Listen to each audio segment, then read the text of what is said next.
It's that same old startup screen glow, blowing dust off a gray game logo. Saturday stacked in a plastic case, sleepover scores we can't erase. Kirk's got stats like a cheat sheet code, and he's got jokes from the late night shows. Top 4 takes from a childhood stash, argue till the credits crash. Welcome to my nostalgia therapy. Top 4 reasons I still feel 16.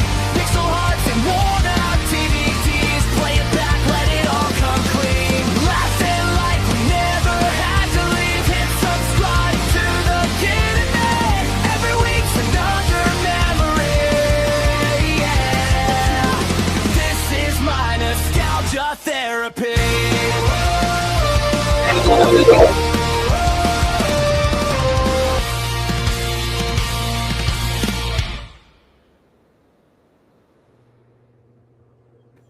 This is the Rushmore Show, where it's all about your top 4 and nothing more. Andy, you made it. I'm here. 10 minutes. That was perfect timing. Hey, so where are you? I'm in the new, which it's not really set up well, but this is the Rushmore room in my new home. We're working on it, but it's here, and we made it. Don't put your elbows out, dude. Don't put your elbows out. So for everybody that doesn't know, Andy has sold his house back in. What's up, Marvin Wynn? Hey, Marvin, don't go nowhere. I got to send you a wrench. You didn't get one last week, for goodness sake. Marvin was on the show last week, guys, and it was a fantastic show. We had a great time, and I'm excited about this week, Andy. We have 2 amazing guys coming back. I believe one of them, Hector, is coming back for his 3rd, maybe 4th, at the 3rd time. And then CJ is coming back for his 2nd time. And it's been way too long to have CJ back and, of course, Hector back. But we're going to talk tonight about cartoon theme songs. I love cartoon theme songs. It's one of the most nostalgic things possible is a cartoon jingle in your head. And it's nostalgia therapy.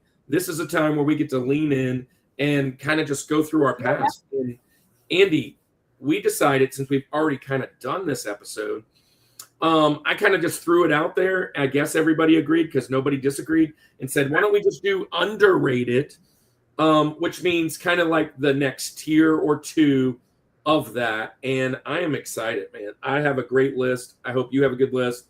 And I know I was talking with the guys back in the green room. They got a great list. And I think we should probably get this thing going here very shortly. Because time is precious tonight. So we'll learn all about that later. But I'm going to send Marvin a bone. Can you introduce our guys? Let's go with our top 4 underrated cartoon theme songs of all time. Let's get it.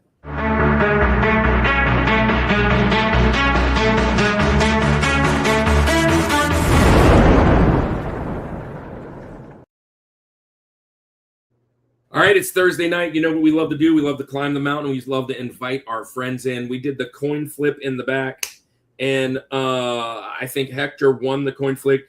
He decided to receive in the second half, so CJ's taken over the kick. So let's introduce our first guy out the box, Hector Miray with Faith in Fandom. You guys know him. He's been on the show before. There he is, and he is in a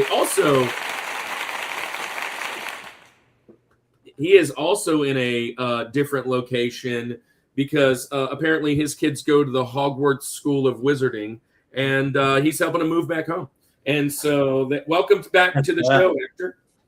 Thanks, I appreciate it. Glad to be here. Yeah, man, and let's get your cohort over at Love Thy Nerd and another amazing leader in the nerd ministry, Faith in Fandom and Next Generation. But let's get out CJ Burroughs, the Next Gen Nerd. Yeah, man. So Hector, you're going to go second today. So since you're going to go second, let's introduce your corner of the internet first so that CJ can just get on into his first pick. Okay. So tell us all about Faith in Fandom, That look, your little bread bites, and no, we call it bread bites. Yours is bread something. Or bite size.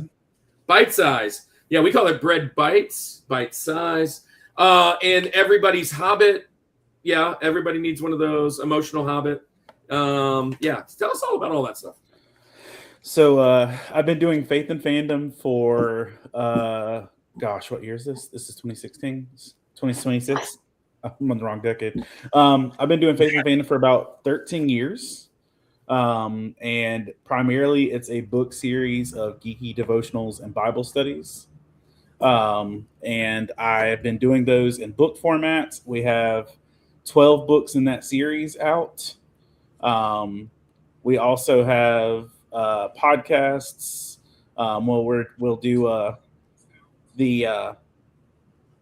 We'll review Comic-Cons. We'll do audio chapters for each version of the print devotionals we do. So for people that don't like to read as much, we also put all of our devotionals on our website so you can read for free. We go to Comic-Cons. We do about 20 Comic-Cons a year. And at about 5 of those, we'll do Geek Church services, like full-blown Sunday morning services, which you guys are familiar with too now. And we do the church services and just try and leverage as much landscape as we can to do connection with people in the geek community to be able to help them kind of get closer to God where they're at. I also just wrote my first fiction novel, and that officially came out this week. It's like I took the characters from my first Dungeons and Dragons campaign and wrote a novel around them. Because I like the characters that we made, but if you actually play Dungeons and Dragons, you spend 5 hours just fighting one room of goblins, and you don't really get to tell the story as much.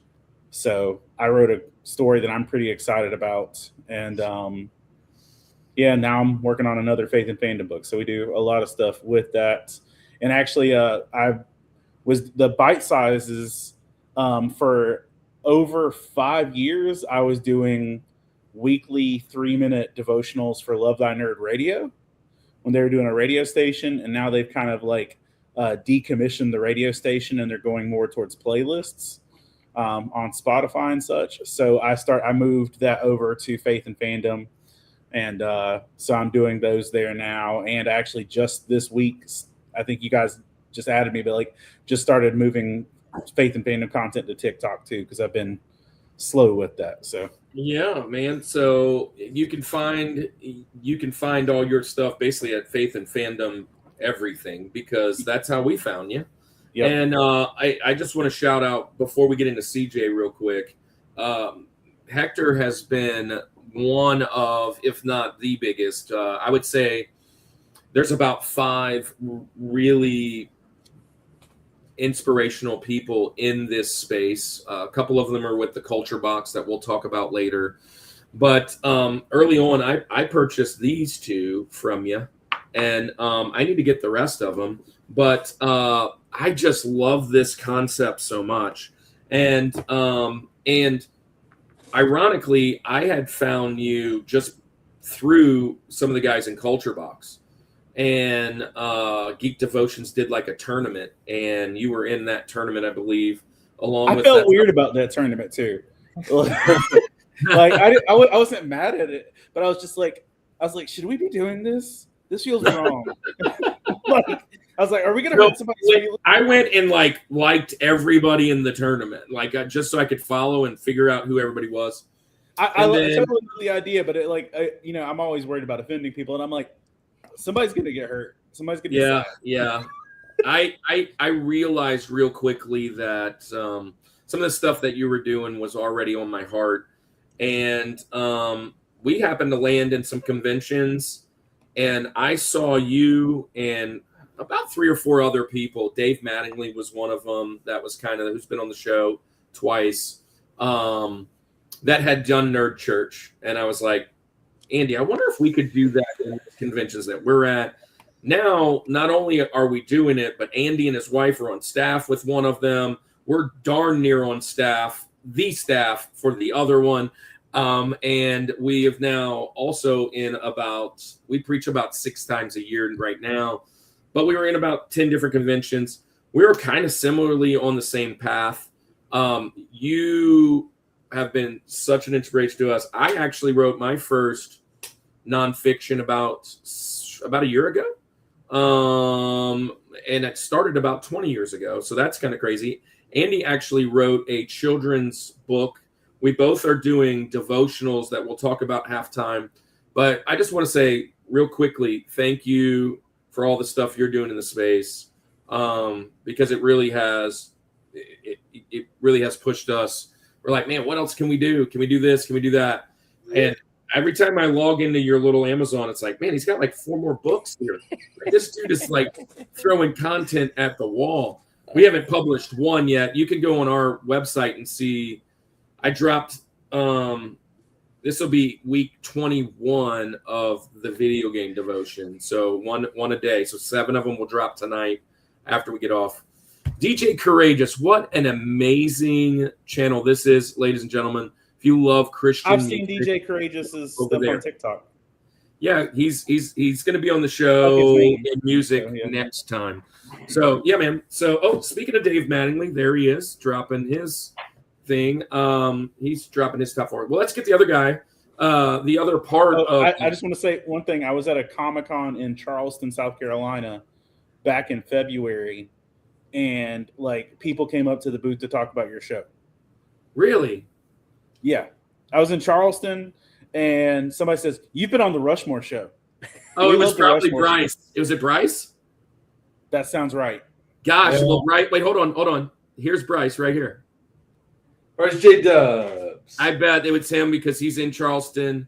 And my daughter is, let's prayerfully, look, there's 4 really praying guys right here on the show and some other. My daughter is praying to be at that wizarding college to play softball. So hopefully I'll be moving her in like you are moving people out sometime next August. Not this one, but next one. So she's really trying to get over there. So we've actually visited Charleston a couple times. We actually were there about 3 weeks ago to see Brandon Lake. We were down there again. But look, this will be Joe Rogan and y'all all get mad if we keep going. So let's get CJ out here. CJ, tell us all about your neck of the internet, Next Gen Nerd, and then we'll jump into the content. Yeah, what's up, my nerds? Glad to be here. So as far as what I do, I love talking to people about what they love. And so when I started the Next Gen Nerd podcast, it was a lot of things that I loved. And some of my favorite episodes right off the bat were things that I knew nothing about, and just getting to hear like somebody's heart on why they love certain things. And so I began to shift our show. And so that's what I really love to do. I love to get somebody on and talk about things that maybe I know a little bit about, maybe I know a lot about, but the things that I don't know, I enjoy understanding why. Todd Turner's a friend of Hector's and I's, and he came on with Fantastic Four. And I knew who Fantastic Four was, but I didn't know why. They were great. And just talking with him and hearing his heart of why he loved that family was pretty cool. So that's one the big things that I do online is that when I can, looking forward to summer vacation and having plenty of time to produce. The other thing, Hector and I are co-hosts on a Love Thy Nerd podcast called The Pull List, where we talk about comics, where while I have owned comics for a long time, have not collected them until in the last couple of years. And so I get to pick Hector's brain and we talk about things that we love about comics. We look at what we see spiritually in comics, and it's been a lot of fun to talk about something I love with a guy that's pretty great. I shout out Hector's devotionals as well. My family's going through one of them at dinner once or twice a week, and it's been really sweet to pick the things that my kids love and seeing it in a fresh light, kind of a gospel-centered message, using the things that they love. So it's been really cool. So yes, check out his shop as well. So nextgennerd.com, and then also lovethynerd.com, the pull list. That is awesome. Just real quick, and this is something that I kind of put together. Get the light off. There it is. The Coalition of Christian Creators Directory. I hand this out at the conventions. But anybody can go into our website and download this for free. There's 140 Christian creators, and both CJ and Hector are in this book. That what we love is like when we meet somebody that's dressed like a furry or Iron Man or whatever, and they're like, "Oh, I didn't know I could be a Christian," and I'm like, "Here's 140 people that say differently, and from all kinds of walks of life." So they're in that too. If you want to see more of their content. Hello, Lil Mo. What's up? Lil Mo actually reached out to me, Andy, online. He's a part, I'm saying he, hopefully he, maybe she, I'm sorry. Lil Mo is a part of Christian Ninja, Christian Ninja's neck of the woods, and then wanted to be on the show. So I'm like, hey, yeah, absolutely. Send me an email and come check us out on a Thursday, and boom, there he is. So, yep, Taco. Yeah, part of Taco. So, yeah, Mo, we would love to have you. This is the flow of the show. And, man, that's a lot of rhyming. Oh, it's the flow of the show. Let's get this on the go. All right, so look, CJ, you'll be first. We call him Rosie. First things first, our first round, we just kind of talk criteria. Criteria is like, kind of like who, what, when, where, why. Why are you picking this stuff? Because you were raised in the 80s, the 90s, the 2000s. You like this on Saturday mornings. Your parents wouldn't let you watch that. You love anime. You love this. Why would you pick these as opposed to the real ones? And what makes it underrated, I guess. So, thanks for coming in. Oh, and thanks for hanging out on the Twitch side. We are like one little thing away from getting monetization over there. So if affiliate, I guess they call it. So if you guys hang out with us all night over there, that would be amazing. Thanks for being here. So start us off with your criteria, and then Rosie is number 4, and let's talk about it.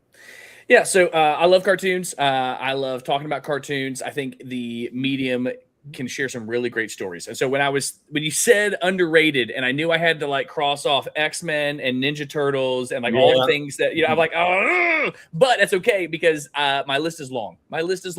So when I was looking at these things, there were a couple things that I definitely had to have, like these shows had to have these things. Number one, it had to be ringtone worthy. Like it had to be something that I would put as my ringtone because it makes me happy. That's a good one. So in fact, 3 of these have been my ringtone at one point or another. So that was one. Number 2, I didn't want to stick to a single decade. So I tried to like spread it out because there are great underrated cartoons in the 80s, the 90s, the 2000s, the 2010s, currently. Like there's a lot of great shows out there. So I try to spread them out a little bit. And again, I had to love the show as well as the song. Like it's not just like, oh, that was a fun song, but like I had to like when I hear this song, I'm excited. I'm pumped. I know I'm in for 22 minutes of joy. So those are kind of like what I was thinking, where I was going. But when I was thinking underrated, I also had to not know a lot of details about some of these shows. I had to like dig. Like if I knew off the top, it was this day, it was this time. I watched all the episodes. So my first one, My Rosie, is a show from 1986. Actually did not air on a single channel. It was back when several channels bought up the ability to syndicate it. It came straight to syndication. It's Defenders of the Earth, which follows several cartoon comic strips. The Phantom, Flash Gordon, you had Mandrake, and the black guy. I can't remember his name, but I love the show. And it was when I was a kid, it would come out. Like I had like 3 episodes that were recorded on a VHS, and I watched those things till the thing burned up. And so I remember when I had kids, I was like, what was that show with Flash Gordon and Phantom? Like I remember what it was. I had to go and hunt it down. And the second the theme started playing, I was like, it was Defenders of the Earth. It was definitely this show. So I love that show. So 1986, no station to have as its home, Defenders of the Earth. It's such a crazy rock ballad that sounds like a Sunday school teacher was like making up the words, so they had to rhyme, and it wasn't like it's so extra, and I love it. And this is the only one that hasn't been my ringtone. And boys, it's going to change. This is going to have to go on the list. My new ringtone, the Defenders of the Earth theme. So that's my Rosie. Dude, I love this pick. This is a Benjamin, which we call honorable mentions. It's off the chart. You hit it on the nail on the head with the type of music, the teacher kind of let's rhyme this thing and make that kind of let's go. It's the time for the show, that kind of thing. But one thing we didn't mention, and Andy, I don't know if it's going to be available, because I kind of was looking up some of the ones I had and I couldn't find them, but maybe we can. Anything musically, we do a Spotify playlist. And I'm jotting them down just in case I can find them. If we can find them, we'll make a Spotify playlist of everything mentioned on the show tonight, guys. So if you don't know it, maybe you'll get it there. Here's one of the things I did find. Not all the official ones were on there, but we might put an unofficial, cover, if you will. I saw a couple of those. So this is a good pick. Andy, this is before your time. Yeah, I'm showing my age in this one. This is but as I'm looking it up, is that, hold on, Defenders of the Earth. Who's the purple guy? The Phantom. Come on, bro. Billy Zane. Billy Zane, the Phantom. Who was almost Bruce Campbell. 1986. Which would have been fun. I'm born in 89, so I was not, I'm not privy to this one quite. So the Phantom was an old comic strip that was like in the newspapers, comic strip, like old stuff. But this show, like, it has everyone, and then it has like their young counterparts, like their little sidekick that they take on adventures. It's a fun ride, man. The first few episodes are pretty fun. I love it. It looks great. Defenders of the Earth. Yeah. Dude, that is so 80s. Man. They have it on here. Okay. Yeah. So I'm making a playlist, and we're going to try to get as much as we can. Let's see if we can get it. All right. Well, that's a great pick. Hector, do you like Defenders of the Earth? No. No surprise. Hector's gonna look at my list and go, "What trash does CJ watch? What does he watch? Like, who is this dude?" Am I surprised that it's on CJ's list? Not at all. No. Hey, Lil Mo. So tonight's show is top 4 underrated not Christian. I read your thing. Cartoon theme songs. No, they don't have to be Christian, but this isn't a Christian channel, but it's not a Christian channel. It's a variety show, but we do talk Christ. So welcome in, and you'll see that we love Jesus. We'll talk about Jesus quite a bit. And by the way, if anybody ever needs prayer, drop it in the chat. DJ Courageous, the theme for Dinosaurs was lit. That's a good pick. Look, why don't you jump in, Hector, and give us your little bit of criteria, and then you'll hear your number 4.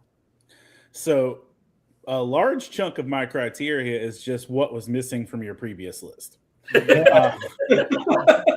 So everybody, we had a previous show that was top 4 cartoon theme songs. That's why we can't do that episode, because it would be the same thing. And Hector's going to give me his top. So essentially, this is going to be Hector's top 4 as long as it wasn't on the first one. So that's going to be awesome. So all of my straight up top 4 of just regular cartoon songs would have been. I'm going to drop their whole lists in the chat. All right. Okay. From before. That's good. There you go. So I looked at the list and I was like, I agree with so many of these things, but there's some things that absolutely, in my opinion, should have been on there, even if it was in the Benji's down there. Mm-hmm. But the first one that I just was like, how dare you not be in there is Goof Troop as my race. Oh, another. Yep, this is a great one. That's an early 90s. Like, you go to Pizza Hut and get the meal that you get for reading. You would get the Goof Troop pizza combo. Well, always sticked. Oh, yeah. Listen, Goof Troop was a banger. We only got a Goofy movie because a Goof Troop was so successful as a Disney after-school show. In fact, they just released a video game, or they released a video game in like 2018 that had all of the not the Nicktoons, but the Disney after-school video games. And they just released a new version of it that also comes with Goof Troop and Bonkers.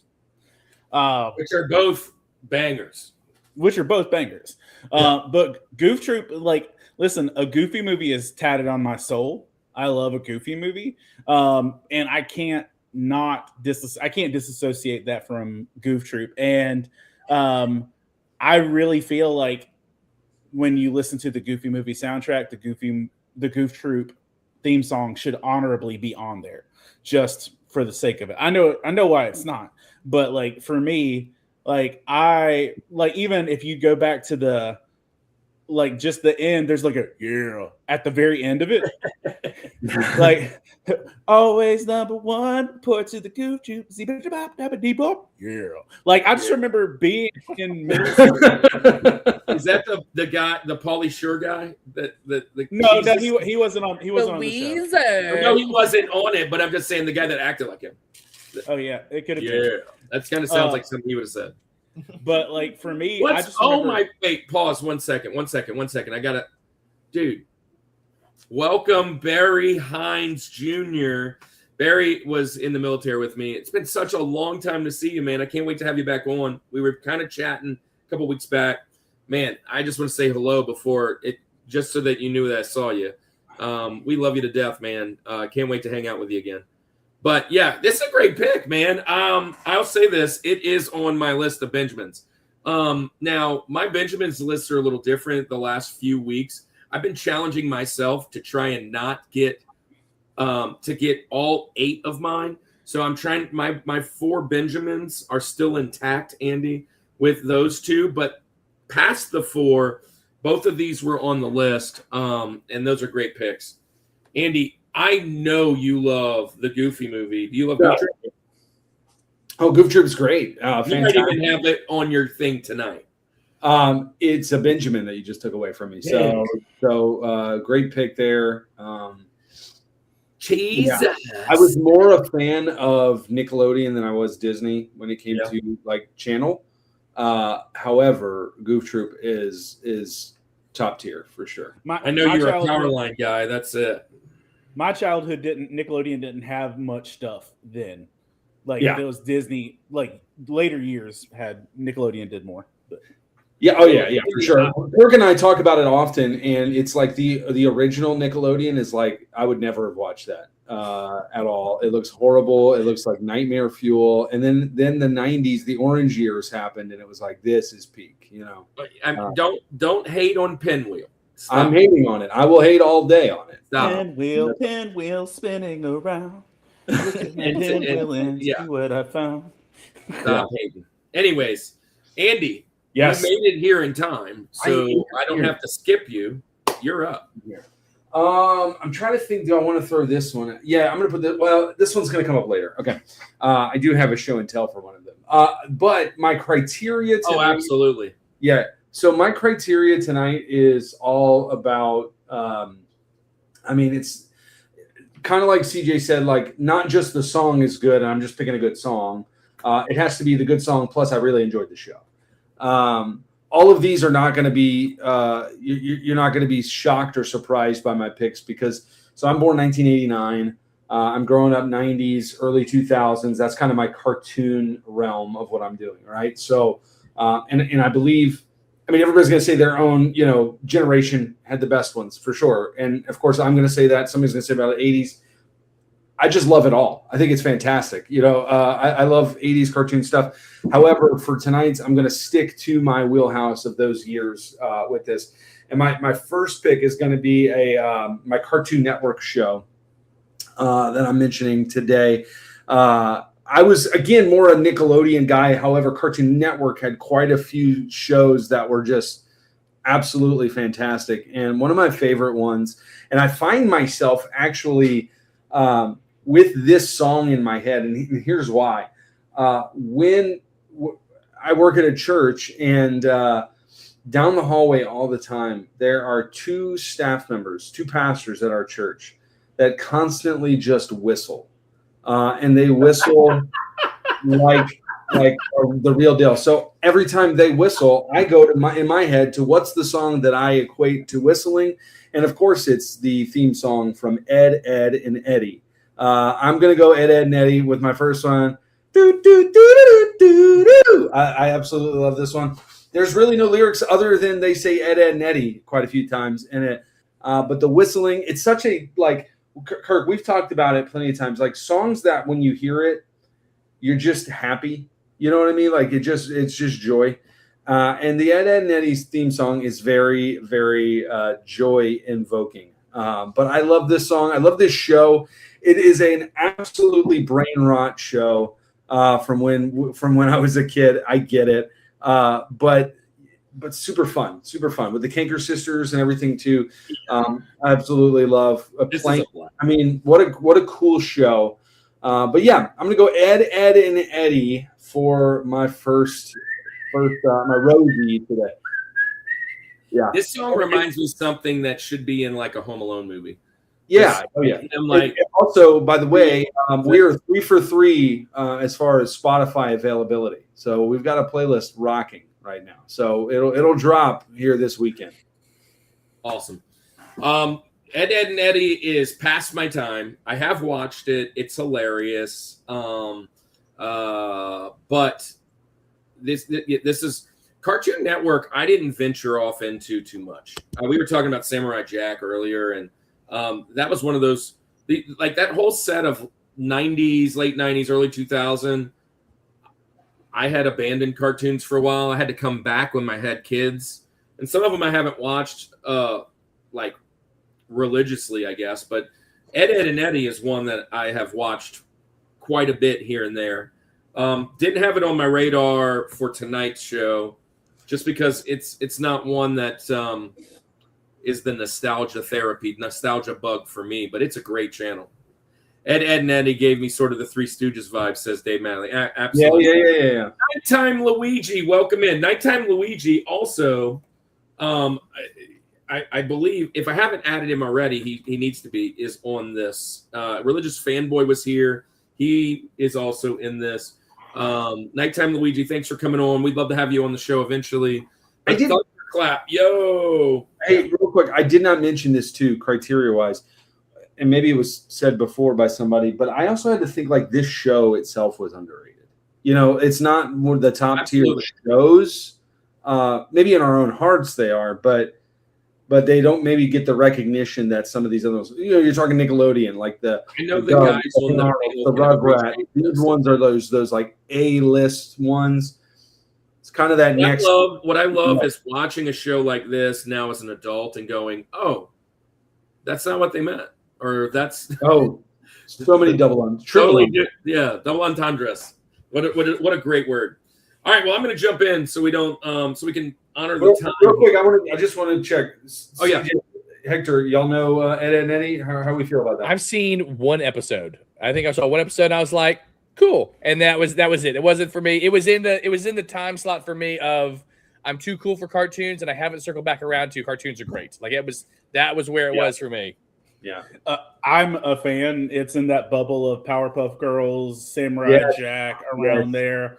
It was wonderful. It's super stupid, and one of the best things on the internet, period, top 10, is the video of like Jenny's on a vacation far away. Have you seen it? Like they put the which is the one with the green jacket?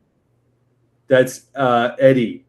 They put that They put him singing the, you know, I like my girls a little bit older, like that song.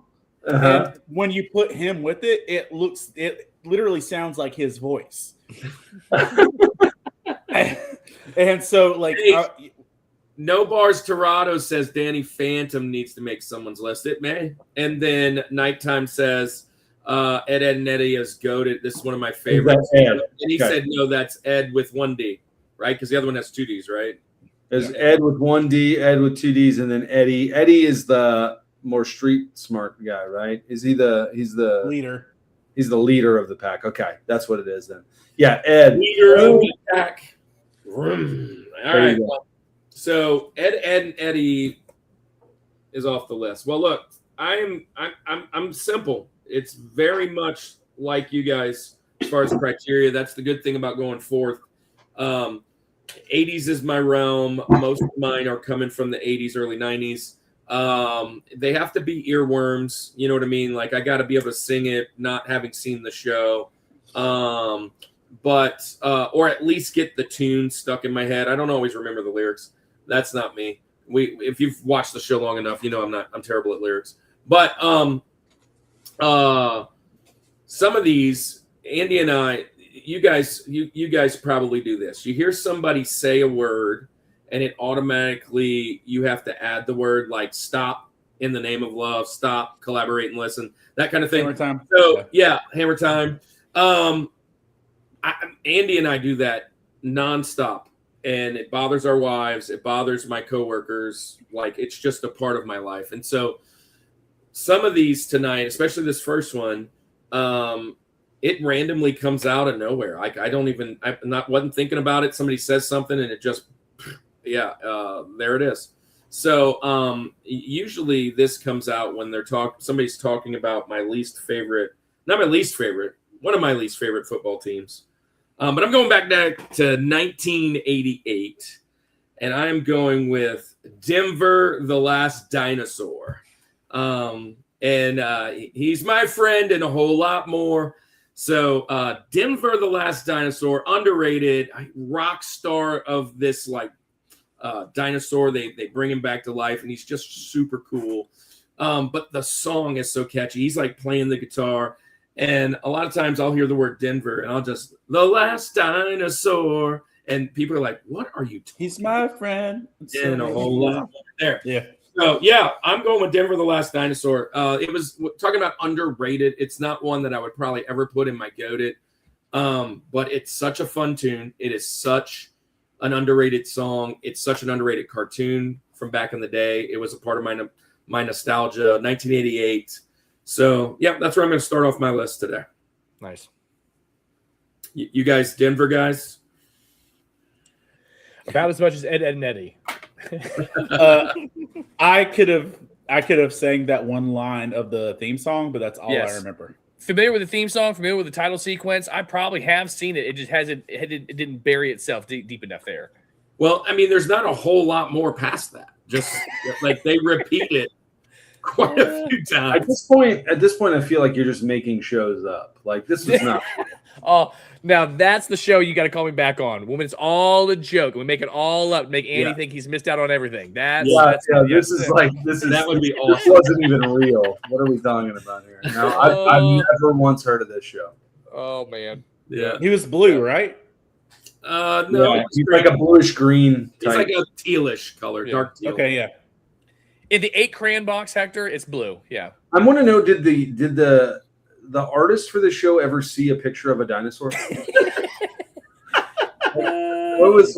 is like somebody drew from memory, and they were just like, I don't know. I think that's kind of what dinosaurs look like. There he is.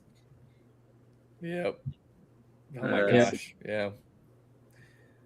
Green and teal. He's a dinosaur with a mohawk, but that's also and all the kids look like they're from the Burger King Kids Club. Yeah. Yeah, there you go. He plays guitar and he loves his theme song. So there it is. It's like the rad version of Land Before Time. That's what it looks like. That kind of dinosaur. So it only had 2 seasons, so 50 episodes, Andy. There's 50 episodes out in the world.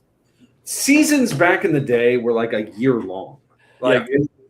And I want to know what episode 48's about. Like, I'm sure they had some good ideas for like 1 through 15, but once they got to like 47, 48, they're like, I don't know. It wasn't supposed to last this long. The deal was a dinosaur with a guitar. I don't know what else we're doing. Did Denver steal a beer from the convenience store? Is that what we're talking? Let's do that one. I don't know. Let's go for that. Brian says Denver's very catchy. Do anybody remember Fantastic Max, Bobby's World, and Mighty Max? Well, Bobby's World was brought up in conversation with my coworker today, and he's like, "What about this one?"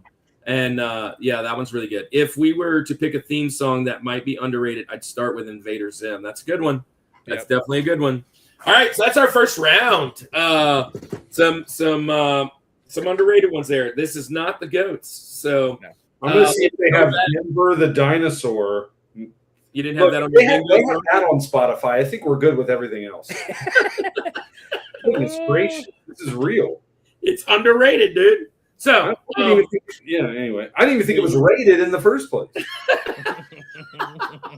be rated to be underrated. Oh gosh, I love it. CJ, yes, sir. You're up. So in my office, I've got several Funko Pops all around, and the kids like to come in and pretend like they know all of them. And I love. They always get Voltron wrong, and they say it's Power Rangers, and I just let that one go. But there's one I always want to go, do you know who that one is? And they say, I have no idea who that is. who's this blue dude with a green mullet? And so my next pick is Captain Planet because he's our hero. He's going to take pollution down to zero. I will say the song, fantastic. The show, I wanted the rings. I wanted the fire ring. I didn't want the heart ring. I wanted the fire ring or the wind ring. So Captain Planet. You want to. I love the Don Cheadle college humor. Children, don't go look it up. It's not good for you to look it up, but that one was fantastic. And he's making a resurgence. Captain Planet's coming back. They're making a new animated series with Captain Planet. So I can only imagine. I'm so excited. I want to hear what the new theme song is going to be. It's going to be excellent. I know they better do the same one, just with like better recording quality. Yeah, funny enough, I was doing research and they had a remake of He-Man, and I was watching the first theme. And if it's yours, it's great, whatever. But like, it's so much talking. And then in the remake, they make fun of it being so much talking. And I was like, oh, that's so good. But yeah, so anyways, Captain Planet, 1990 on TBS. That's my... Captain Planet is a cool cartoon. I remember watching Captain Planet. It may have been already syndicated at that point, but I feel like I watched it before going to school. It was like, it was one of those while I'm eating breakfast, catching it. But I love the show. Never really even cared about the premise of the show. I just thought it was such a cool, like, 4 kids or 5 kids, whatever it is, superhero of the rings. The whole idea was awesome. One from each continent. Yeah. It's really cool. I like, and it's the kids are all diverse. They're all going after. I mean, it is totally something that like is from left field, if you will. I mean, like people just, when you think of drawing cartoons and superheroes, this is not one that comes up. So the song is catchy. I enjoyed it. It's a good pick. Yes. This is an absolute great, fantastic pick. You're looking for one. Punk Rock Factory does a remix of Captain Planet, which is fantastic. So the Punk Rock Factory, start there. So Nighttime is excited for it to be starting over. I still can't believe that Don Cheadle was Captain Planet. It says Dave Mattingly. Prime says, and that Botmaster, never forget the Botmaster. Yeah, Earworm, Jingle Tune, underrated. Muppet Babies, opening song, 1984. Stay tuned, Kettlebriar. Hey, Kettlebriar, thanks for being here. John Stout, he's one of our amazing friends from convention. But you'll probably see Muppet Babies here soon, I promise. You're up, Hector. So I am not doing what y'all are doing in terms of keeping it in the 80s or 90s. I'm keeping this from... I'm gonna hit newer, but still 20 years ago is still, that's a hot minute. But I would just like to see if anybody can guess this before I do it, and I'll keep it fast. 2005. Okay. Cartoon Network. Adult Swim. Oh. And it's the theme song starts with a Jesus reference. Is it the one with the milkshake and the French fries and the Aqua Teen Hunger Force? No, it's in that bubble, but no. What else was Adult Swim in 2005? I didn't watch a lot of Adult Swim. I don't know. I'm out. All right, I might just roll with it, sit for a time. Boondocks. Yes. Boondocks. Originally, it's based on a comic strip that became a couple season animated mature cartoon on Cartoon Network. It had a banger of a hip hop song by Asheru as the theme song, and it was my ringtone for a while, and it absolutely slaps. I would never skip that theme.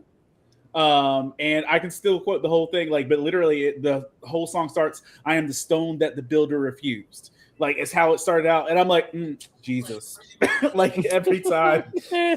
I'm like, thank you for that Jesus reference for the next 25 minutes of obscenities. But it had an anime style, but here's the deal. It was a anime styled cartoon about an African-American group of kids on Cartoon Network and Adult Swim in the early 2000s. It had no bubble. That was the weirdest place to have this. And it still worked. I will say this. I never watched Boondocks, but I definitely know of it. And I just listened to the song, and it really reminds me of some really East Coast Wu-Tang, like ODB. Like, I don't know who. It definitely had some Wu-Tang vibes for sure. There's a specific song in my mind. Maybe it's Redman. I don't know. Yes, that it really sounds like. But what I was going to say though is, and I think Boondocks really was a part of this, but the boom of African American kids loving anime. Yes. Dude, I remember as a back in 2005, I was in my early 20s, and I was in the Air Force.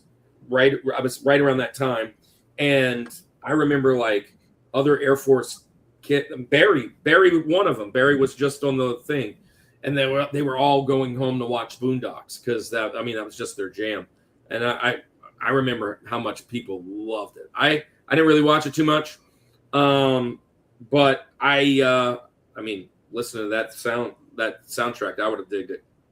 The soundtrack was fantastic. Regina King, who would go on to win Academy Awards and junk, voiced both the main kids.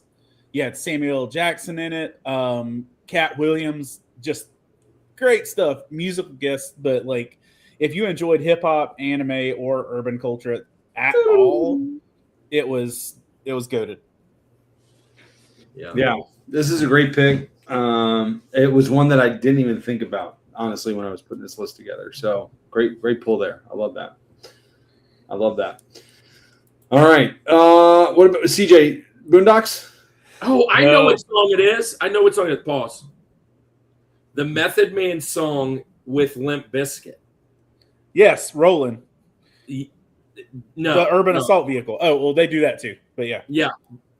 It's on that same album, though. That song. Now I know exactly what it is because I've been singing it from that beat. Anyways, you're up. Well, CJ, you're a Method Man fan, apparently. Listen, I will listen to it.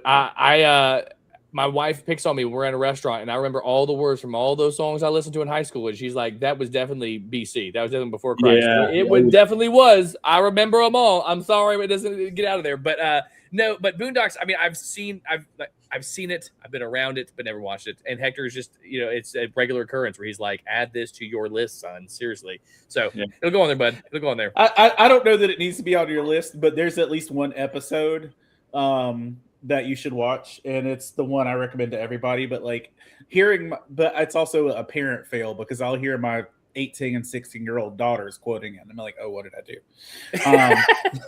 So not for family time after devotions. I shouldn't put it on that show at that point. Probably not. Just play the one Christ reference at the beginning. There we of the go. song. This is definitely listen. That's like when the kids would ask, "Can we do Stairway to Heaven?" Because it talks about heaven. Isn't that a worship song? Can we do that one for you fans? Like, yeah, that's a Christian song. We'll do that one in spirit. It starts with Jesus and ends with judo chop. That's how good it is. That's how most of my Wednesdays go for youth group. So that's good. All right, so my next pick on here. This is again, no shocker. I think I'm going to be pretty straightforward tonight with my picks.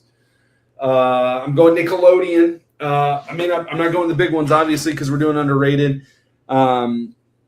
I absolutely love this show. I wish that it got a lot more recognition than it did. I think there's still, quite a cult following to it. But it was kind of, early 90s, these, like those Dougs and Hey Arnolds come out. And then you kind of get to the next level of things. And this show, I think, was late 90s. So this had to be, 99 to 2004. So this is kind of that, even in the SpongeBob time, right? But this is when this one's coming out. Kirk, I've talked about this show before because it makes me think about my dad quite a bit. And I love this theme song because it's so exciting, and it's not Invader Zim, although that's a great one. But I'm going with Rocket Power. Rocket Power, super high energy theme song. I used to always think it was The Offspring that was singing it, but it's not. It's just somebody. But man, this one from the beginning is just high energy, X Games, adrenaline. They're surfing, they're rollerblading, they're skating, they're all these different things, and it's kind of this like dance techno rock song that's happening. And the singing is more like Offspring, like they're just yelling things or whatever. But it's such a cool song. And yeah, it's really fun. Man, nighttime loves your picks, bro. Yes, Yeah, Rocket Power was on Squid, man. Like Otto, what a great show. I think it needed a lot more love than it got. I mean, it ran for 5 years, so it had a good little run there. But yeah, I'm going to go Rocket Power is going to be my TJ Jazzy Jeff today. Well, I know you talk about this show a lot. I did not watch the show. I don't know this intro. I'm about to pull it up into my ear. Do you guys know this? I feel like Hector knows this. I knew it existed. So, but seen I several never episodes, but I couldn't remember the theme song. But I've seen several episodes. It's a good show. We are lovers on a mission. Oh, this is cool.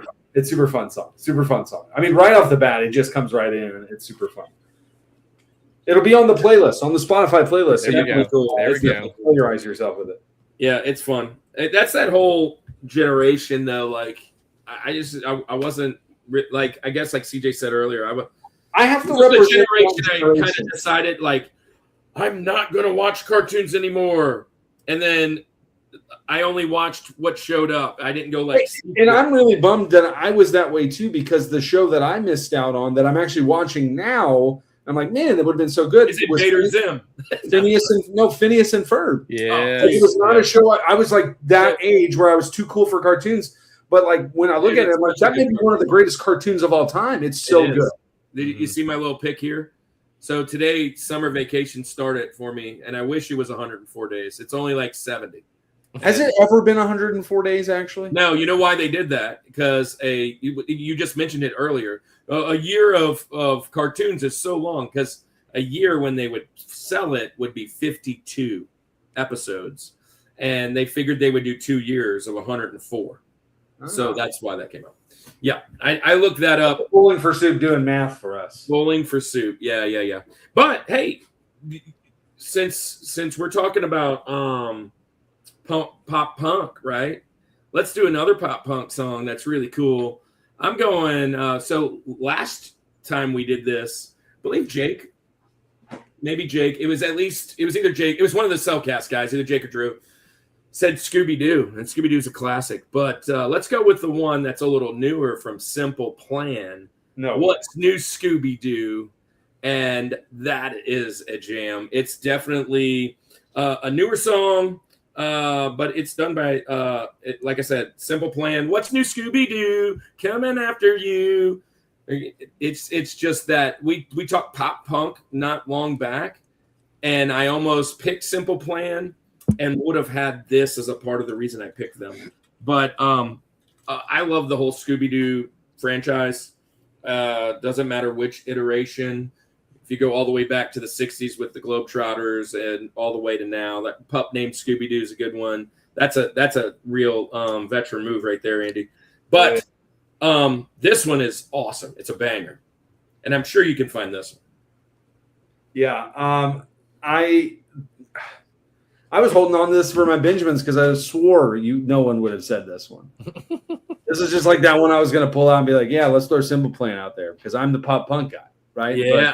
But, well, absolutely love this band. It's a crush because it's so cool. Simple Plan is in my top 4 pop punk bands. Love them so much.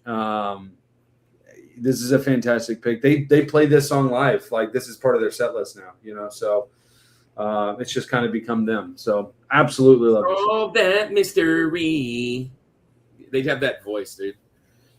All right. Yeah. You guys like Simple Plan? Do you like Scooby-Doo? Do you know what's new, Scooby-Doo? Love all Scooby-Doos. Yes. I was just trying to remember the controversy with Matthew Lillard. He was coming on recently saying that people only like me for playing Shaggy. It's like, well, you were a fantastic Shaggy. So like, let's stop there. It really and that was fantastic Shaggy. I feel like he is Shaggy. Yes. I mean, yes. Casey Kasem was the original, wasn't it? Yep. Yeah. Yep. Yeah, but Matthew Lillard, come on.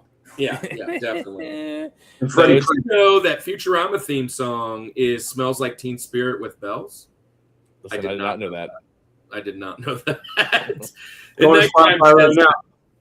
All right. Well, that's the first. We're doing good. We're doing good. We're under an hour, so we're gonna nail this for you guys. Breaks. First and foremost, thank you guys for all being here. There's a lot of amazing Christian content creators on this chat tonight. I do want to talk about that first. If you guys, Andy, could you pull up the website while we're doing this? You can do that. So if you guys go to our website and you check out our ministry side of things, you can check all the other stuff, fantasy football and all that other stuff. But if you go to the ministry side of things, you can find out all about Reboot Ministry. Reboot Ministry is the unconventional ministry where we go to, there it is, where we go to conventions and preach the gospel and everything we do here. We do bite size is you guys is bread bites. Gosh, we do bread bites. We do nerd devotionals, nerd in the word. And one of the things that we have put out is this little cool book, and it is the Christian Creators Directory. There it is right there. It's free for download. There's 140. Yeah, anyways, Christian creators on there that you can download. Both the guys on the panel are on there. Many of the guys that are coming on the show in the next few weeks are on there. Some of the guys in the chat are in there. Dave Mattingly, I believe, is in there. Nighttime, I think you were my next ad whenever I updated. I don't know that you're in there yet, but I had mentioned it to you a couple weeks back. This is so that when we go to conventions, we can hand this as a resource to let everybody know that there is people out there that enjoy fandom and love Jesus, and it's okay. The other thing is right there on the next page, Andy, we are actually doing our own devotionals. And Andy, I'm doing the Reboot 365 days of going through a video game with scripture. We do the geekery, we do the gospel, and then we have the level up challenge, warp zone bonus round, and obviously a little prayer with you guys. Week 21 will drop after this show. I'll put it up. So you'll have episode or day 141 to 147. And then Andy, why don't you talk about why the Bible is metal? Yeah. So I'm a big metalhead, youth pastor, and a lot of times I heard my students say, hey, I don't read the Bible because it's boring. And I said, I beg to differ. I think it's pretty metal. There's a lot of stories and a lot of passages in the Bible that we read that are like super epic. So I decided to compile a 31-day devotional. I'm about halfway done. I've put a pause on it for right now because of the move and just everything that's been going on, but I'm still about halfway done. I have one of the days listed here. That's kind of everything I just said, but I've got this one, which is Elijah versus Baal's prophets, which may be one of the more metal stories in the Bible. But yeah, I got a little, we start with the word, the metal. We do a little opening riff, which is kind of a gut reaction. And then I do what I call the breakdown, which is the devotional side of it, followed and wrapped up with what I call heavy questions. So if you love the Bible, you want to get some metal out too, then check out the devotional on the website. Hey, so we have a favorite coffee in the world. We also have our culture box, which is a bunch of Christian creators, though all those guys are in this as well. And, you know, since Geek Devotions did that tournament so long ago, which helped us meet Hector and probably CJ because, you know, 6 degrees of Kevin Bacon, right? So there's just all those things happen. Let's do Geek Devotions. I do want to do 2 shout outs, though. Poetically Christian Gamer, who hasn't been here in a while because he's really been pushing his channel, just hit 1,000 subs yesterday, and they are only 200 hours away from monetization. I'm just going to ask everybody to go and support him. Put it on in the background. He really would. It would really do him good to get on. He's one of the next guys I think that may be joining us in that.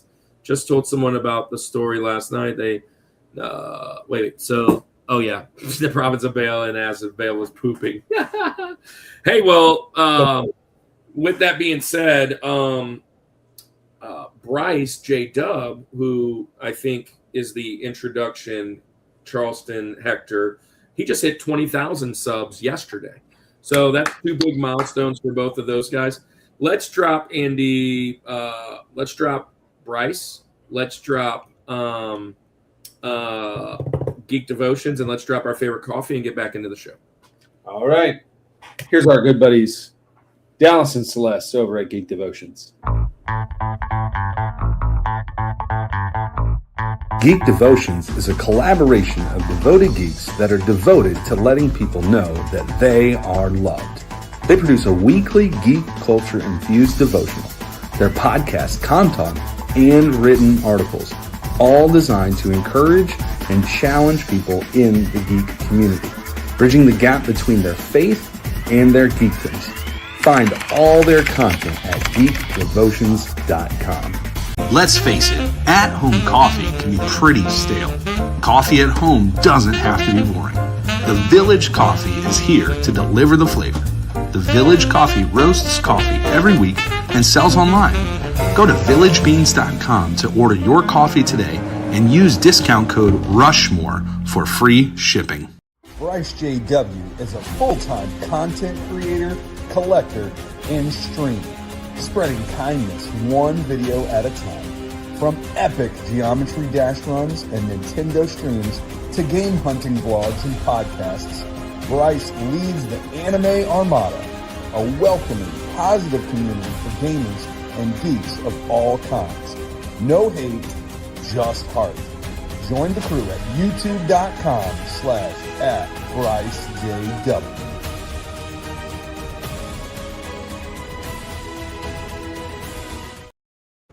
And there's Geek Devotions right on time. I saw that Dave Manning. Yep. So Babylon B had one a couple of days ago when Bale comes out of the bathroom and sees that all his prophets had. Yeah, I did see that. Princess Bride fan says Dallas says hi. Geek Devotions says Bryce is a legend, and there all that. Well, welcome on in, all my friends. And it's great to share all those guys. So let's get back into this. CJ, you're up. This is Link, your second favorite underrated cartoon theme song. Yeah, I had a tough time trying to figure out what would be number 2 and number 1. This one is currently my ringtone. You can give me a call and hear it. This is from 2012 on Disney XD. It's probably my newest show. It is my newest show that's on here, and it's the Gravity Falls theme song. Let's see. I got my Gravity Falls 6-finger journal, and I got my little dipper Funko Pop back there. Love the show. I mean, I just really love the show. It took all the scary things that I loved, and I could watch it with my kids. But it is such a little catchy, little creepy tune. And so I love it for several reasons. Number one, and when it goes off in class, like the kids that know, and they look at me and they're like, "You watch that show?" Yeah, I do. Yes, cool points instantly. So Gravity Falls, love the show, love the song. Wish we could have gotten one more season. They ended it where they wanted to end it, but I wish we could have gotten another season. Did you know that the folks from Homestar Runner were part of making it? I believe it. When I see greatness, I recognize it. Yeah, that's good stuff, man. Is that the hat? I mean, that really feels like the same Homestar Runner hat with a pine tree. Well, no, like literally, they left Homestar Runner to go work on Gravity Falls. That's so good. That's so good. It's such a good show. So I love. So our buddy Todd Turner, his daughter watches the whole show every year. So it's good stuff, man. I love the show. So yeah. I just recently started watching this. My kids actually the other day put it on. We're moving here, like literally this week. They put it on, and I'm like, this is one of those shows I've never really paid attention to. There's a lot of these newer ones, right? And it looks interesting for sure. This is a show that I've come across that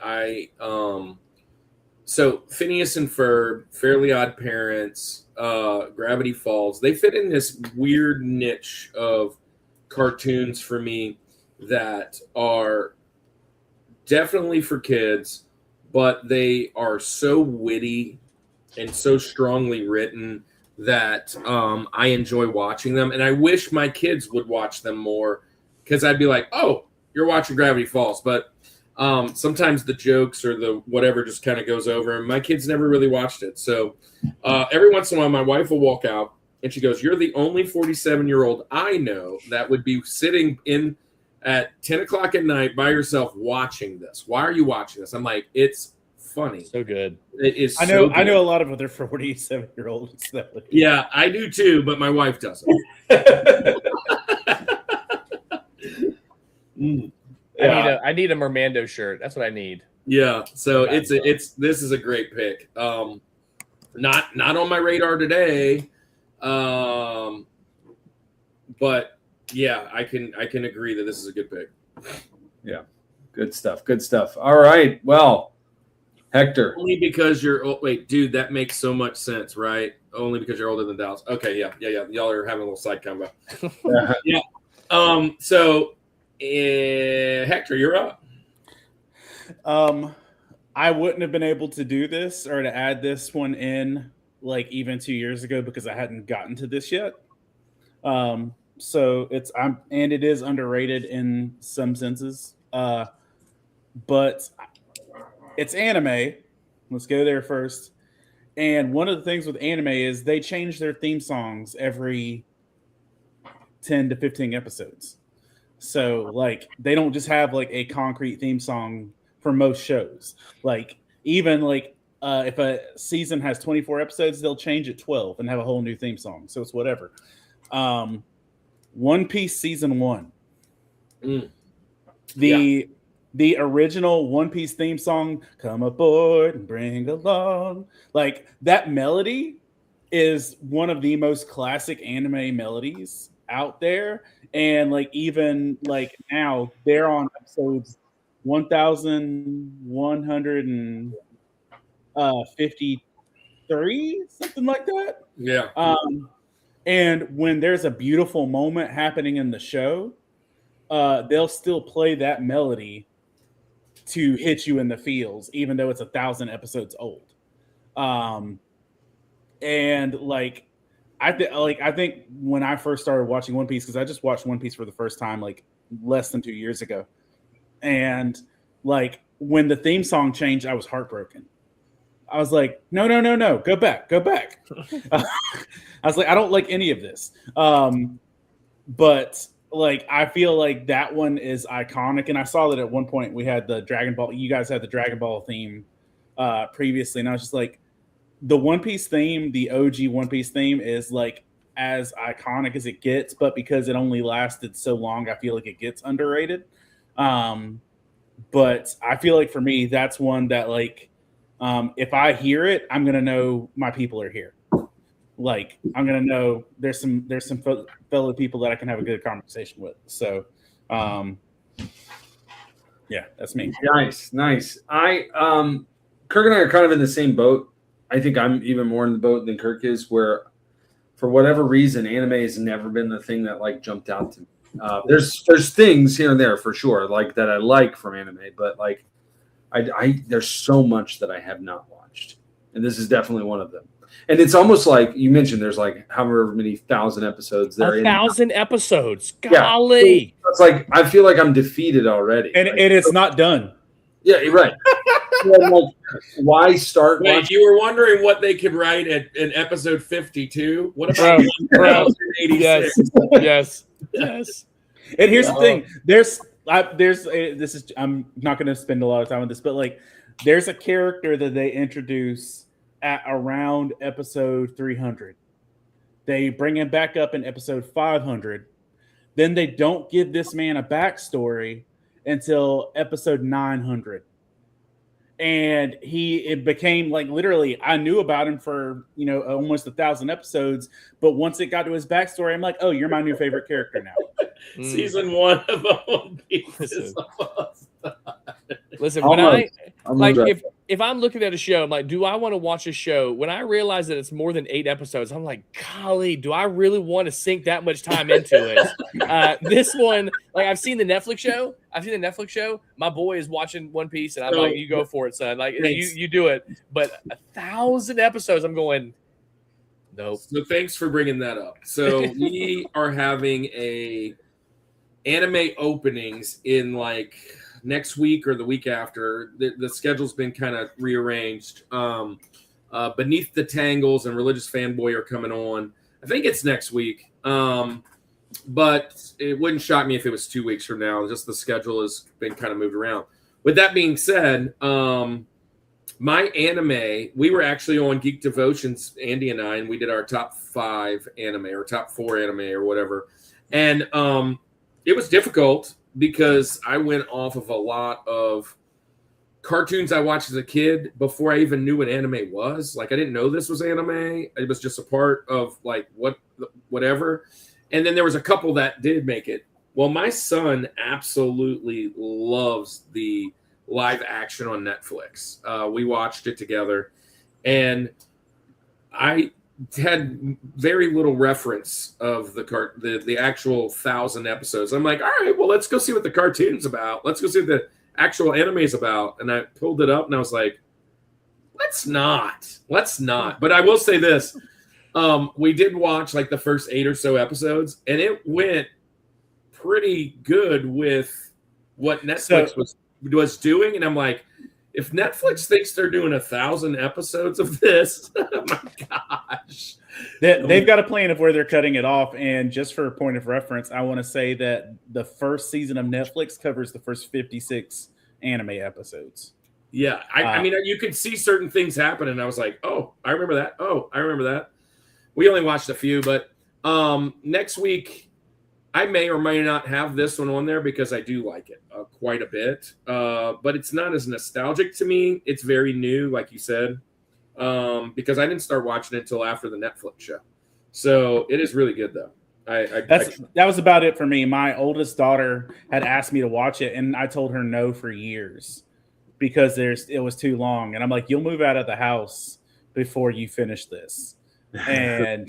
And then, like, trying to watch it with my kids, it took us a year to watch 130 episodes.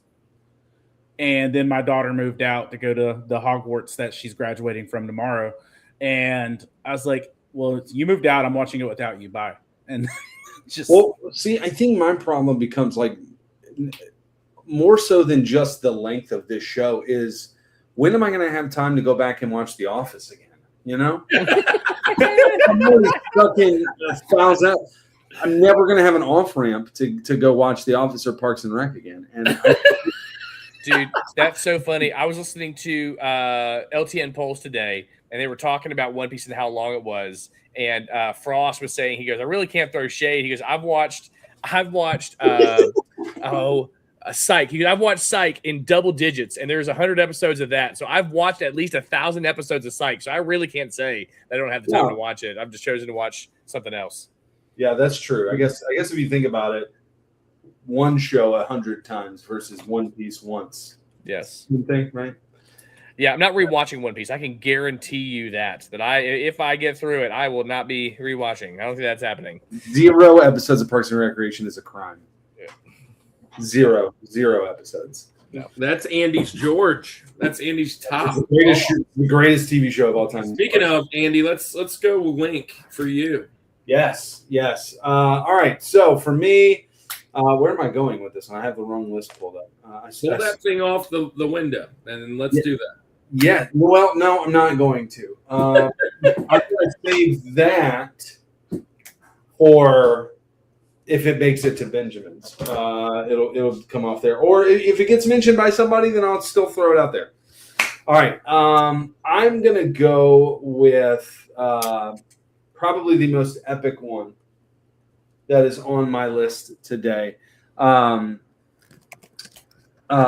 This was 90s This was a great animated show. Now, again, we talk about there's a cult following to this, right? That it's a people love this one.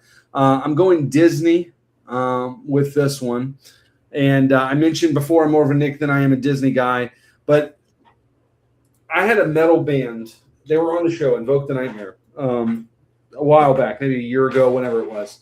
I forget exactly, but we always did these intros to our show. We wanted to have the most epic intro to our show, or silly intro to our show. So sometimes we would come out. I remember one show we played we all dressed in Hawaiian t-shirts and short cutoff shorts, and we came out with like a hula song. It was this funny thing. But one time I was like, man, I really want to do this as our intro. We never wound up doing it, but I was listening to it today. I'm like, man, this has got to happen. This is just so good. Disney's Gargoyles might have the coolest intro of all time. It was mentioned in the previous show, although not by me. I think that it's underrated, in the grand scheme of cartoons. However, there's still a great love for this show. I think it's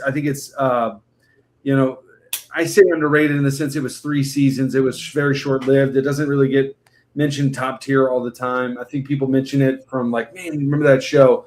I'm going Gargoyles. Kind of gives you a little explanation of the backstory of everything, but then it just goes into the most epic dun dun dun dun dun dun. I mean, it's just so crazy, fantastically good. I'm going Gargoyles. On top of that, an absolute banger of a show. I mean, it's just a great show. Deserves a lot more love, and I think a longer run than what it wound up getting. But we'll stick with that. Let's go Gargoyles. Yeah, I agree with everything that you said. I mean, obviously, it was mentioned in the last show for a reason. It is really good. I like it. I enjoy it. And I love the cartoon tremendously. It is one of my favorite cartoons of all time. Yeah. Yes. Calling Andy Spasser tomorrow and telling him he needs a raise just because of this comment. Yes. I could use that, Dallas. Give him a call. Second. Yeah. Give this man an award. Everybody's going to pick Gargoyles now for their next. I'd pick Gargoyles. You know what I mean? Rushmore! No. Yeah. Yeah, this is a great one. I remember, I feel like Batman, Gargoyles, X-Men, that whole generation, that whole like time frame of coming home from school and watching that or Saturday mornings was so good. Yeah, that's what got me into superheroes much more, liking cartoons much more. I felt like I was targeted better as a boy. Like a lot of times, preteen boy. Yeah, preteen boy, like that. This is what I want. Yes, and Gargoyles was just so cool. Yeah. All in favor, say aye. Aye. Captain. Yeah, I just listened to it again just to remind me, but it is epic. Back when our cartoons had depth. Yes. LOL. Yeah. I mean, this is like a legitimate. Now all the anime has depth. You just got to go to another country. I mean, they're really deep. 1,000 episodes is pretty deep. Yeah. I hope so, because if not, it's total.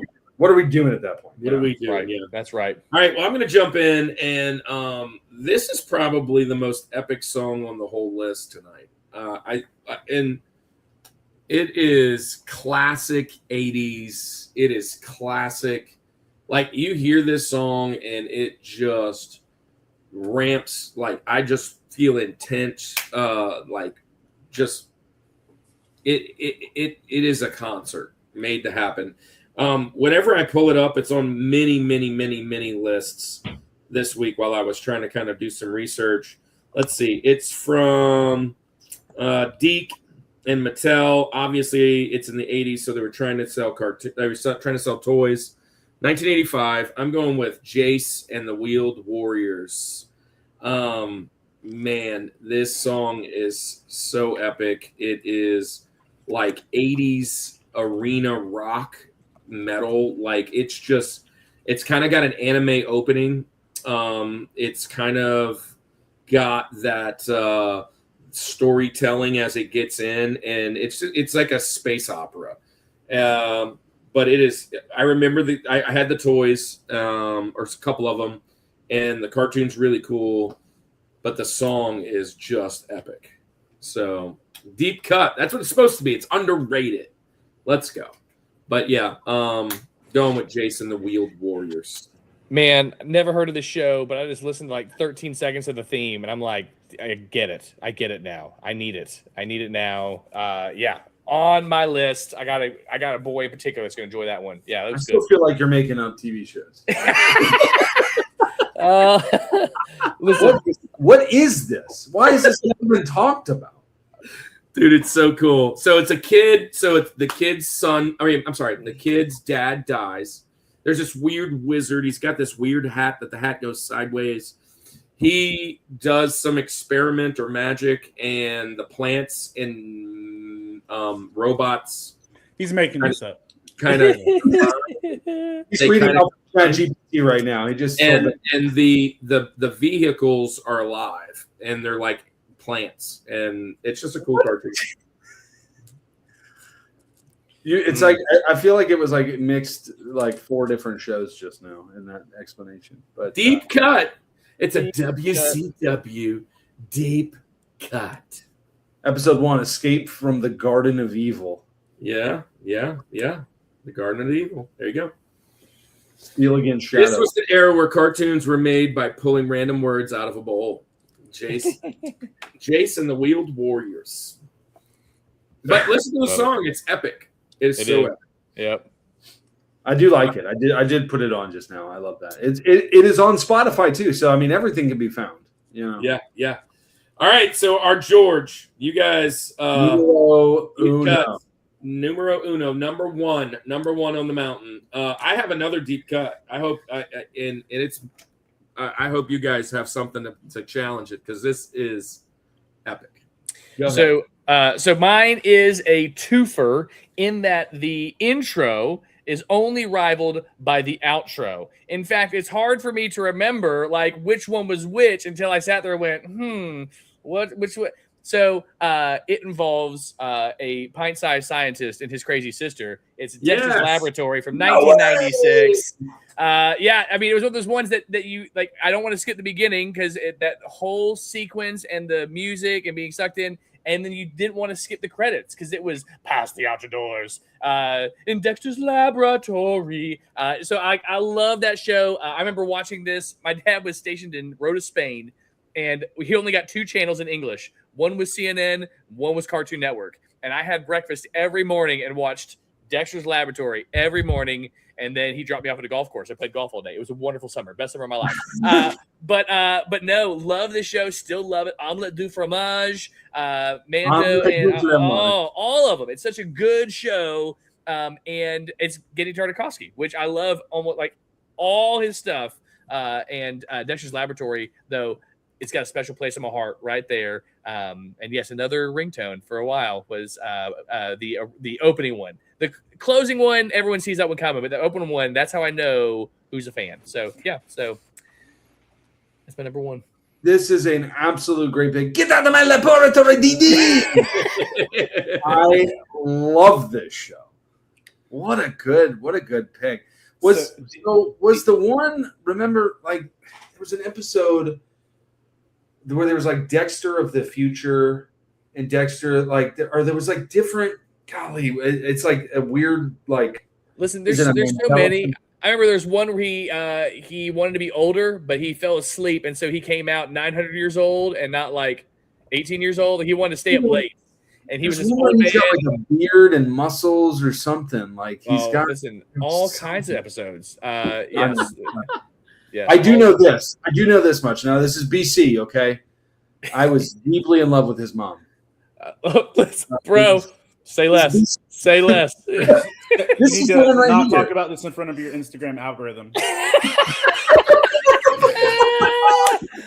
Oh, yes. Yeah, totally get This it. is the one right here. Hold on. I'm going to share my screen because this is the one where we found. Are you about to show his mom? Listen, No, careful, no. bro. Careful. Close those tabs first. Close those No, tabs. this one. This Dexter. Okay, yeah. I don't remember. Like, that was the one I don't know.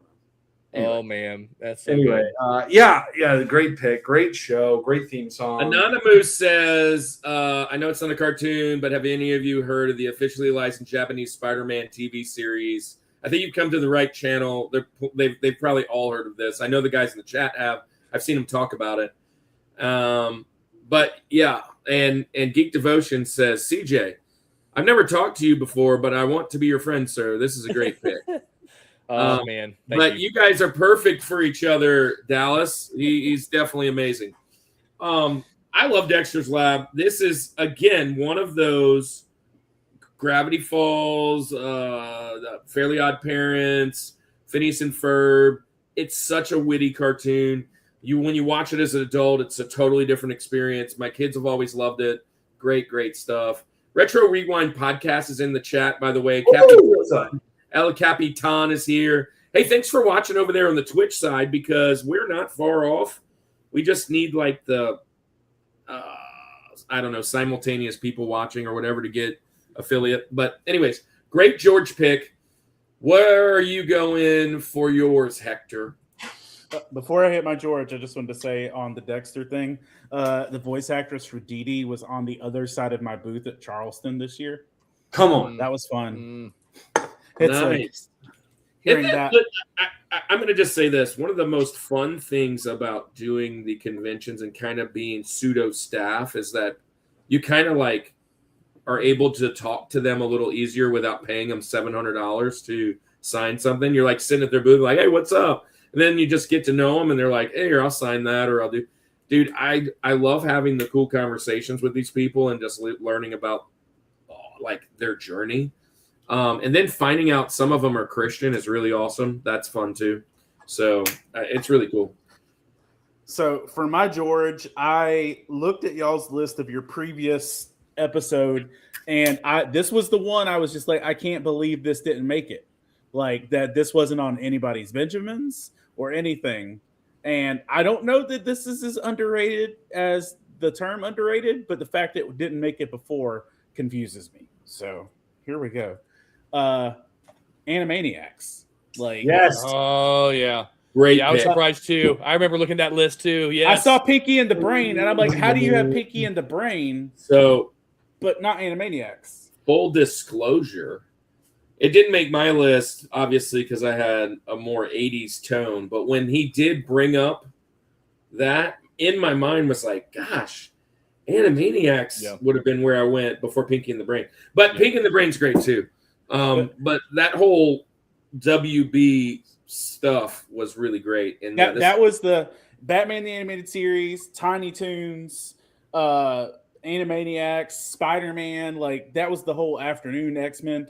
But like I remember 2 days after Animaniacs had come out, I was riding the bus to school and belting out this theme song. And a girl looked at me next to me. She's like, that just started 2 days ago. How do you know this song? I'm like, and I looked at her stone cold. I was like, I will know that song for the rest of my life. And as it checks out, still accurate. And like, listen, that was one of the best TV periods of my life, just like that. But like, it's just underrated in the sense that like you couldn't tell an adult why this show was good. Like, it was just the amount of wacky that went into it.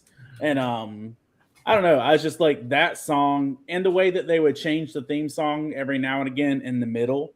Like, and especially after, I love living through the time periods where they had to change the theme song because of Bill Clinton.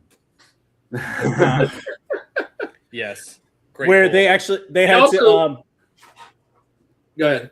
I was just going to say where they had to, they say, like they replaced it with, we pay tons of income tax. Instead of Bill Clinton plays the sax. It's just like, yeah.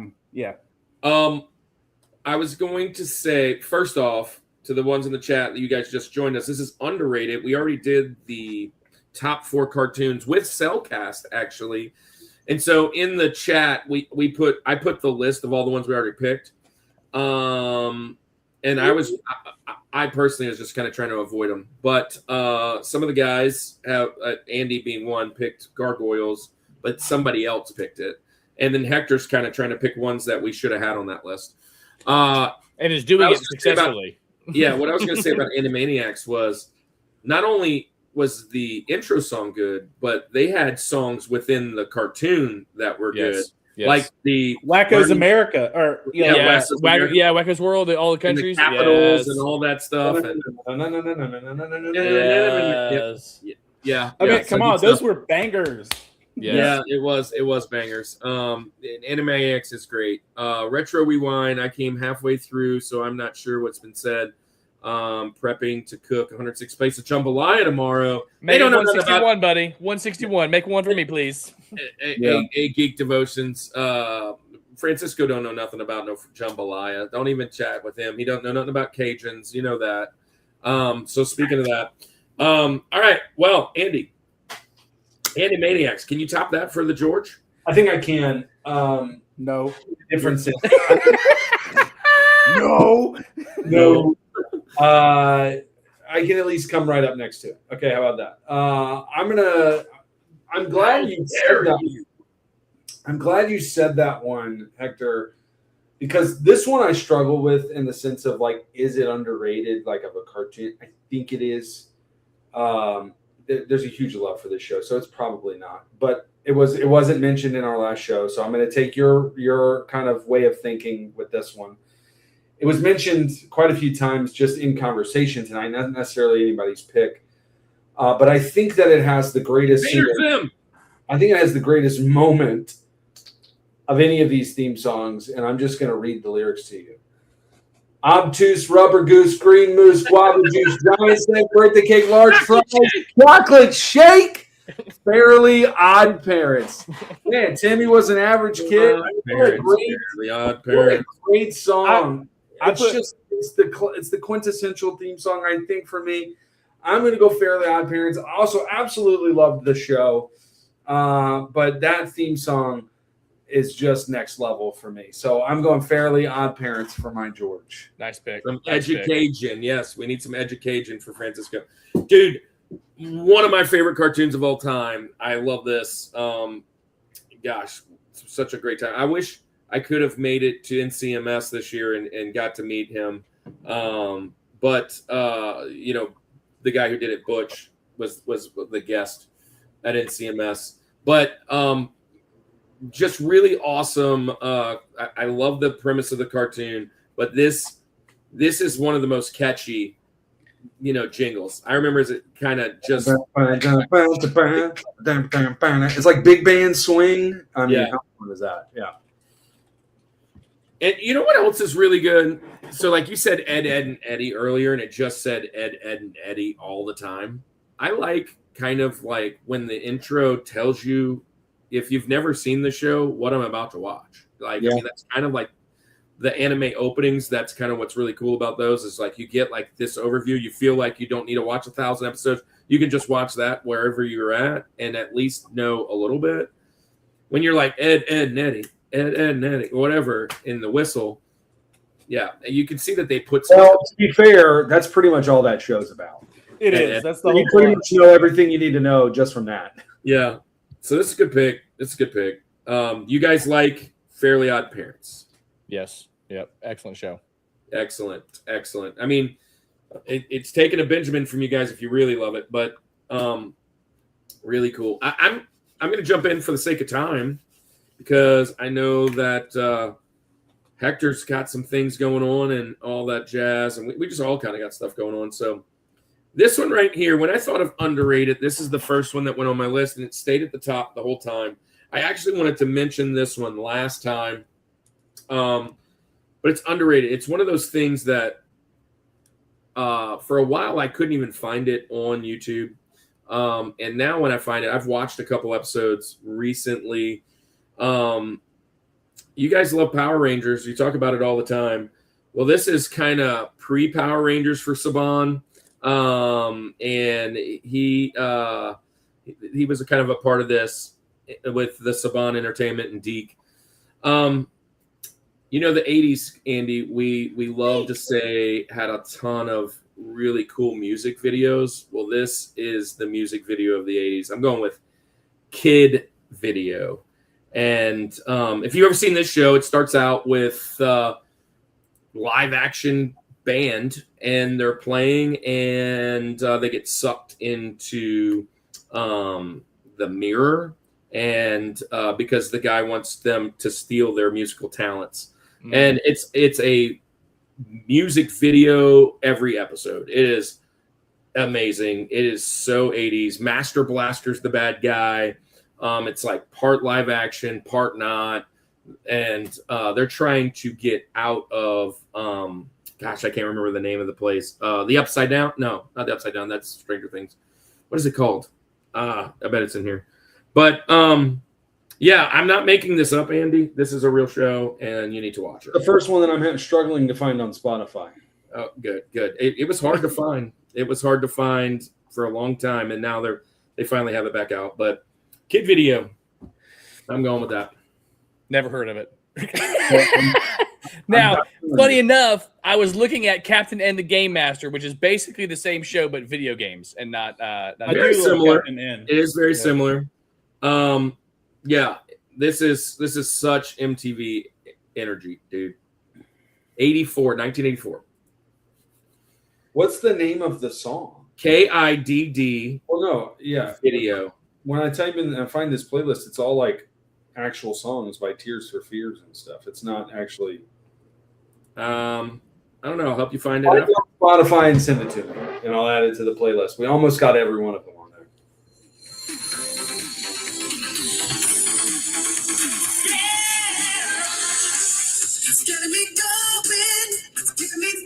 Is that on Spotify? No, that's on YouTube. Oh, see, that's my problem. They're live action, and then they get sucked in. Well, now we're gonna get dinged. So there we go. Demonetized immediately.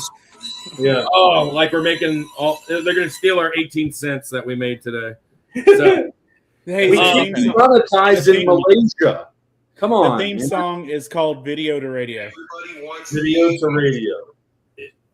So, well, there is my pick. I knew that was going to be a deep cut, my last two. So, awesome. And you guys didn't know it. And that speeds up the show. Yeah, You assume UMG remembers they own this song. Well, maybe. Let's get down to the Benjamins now. So, we cannot mention anything that's already been mentioned. And and yeah, let's see what we have that missed the mountain.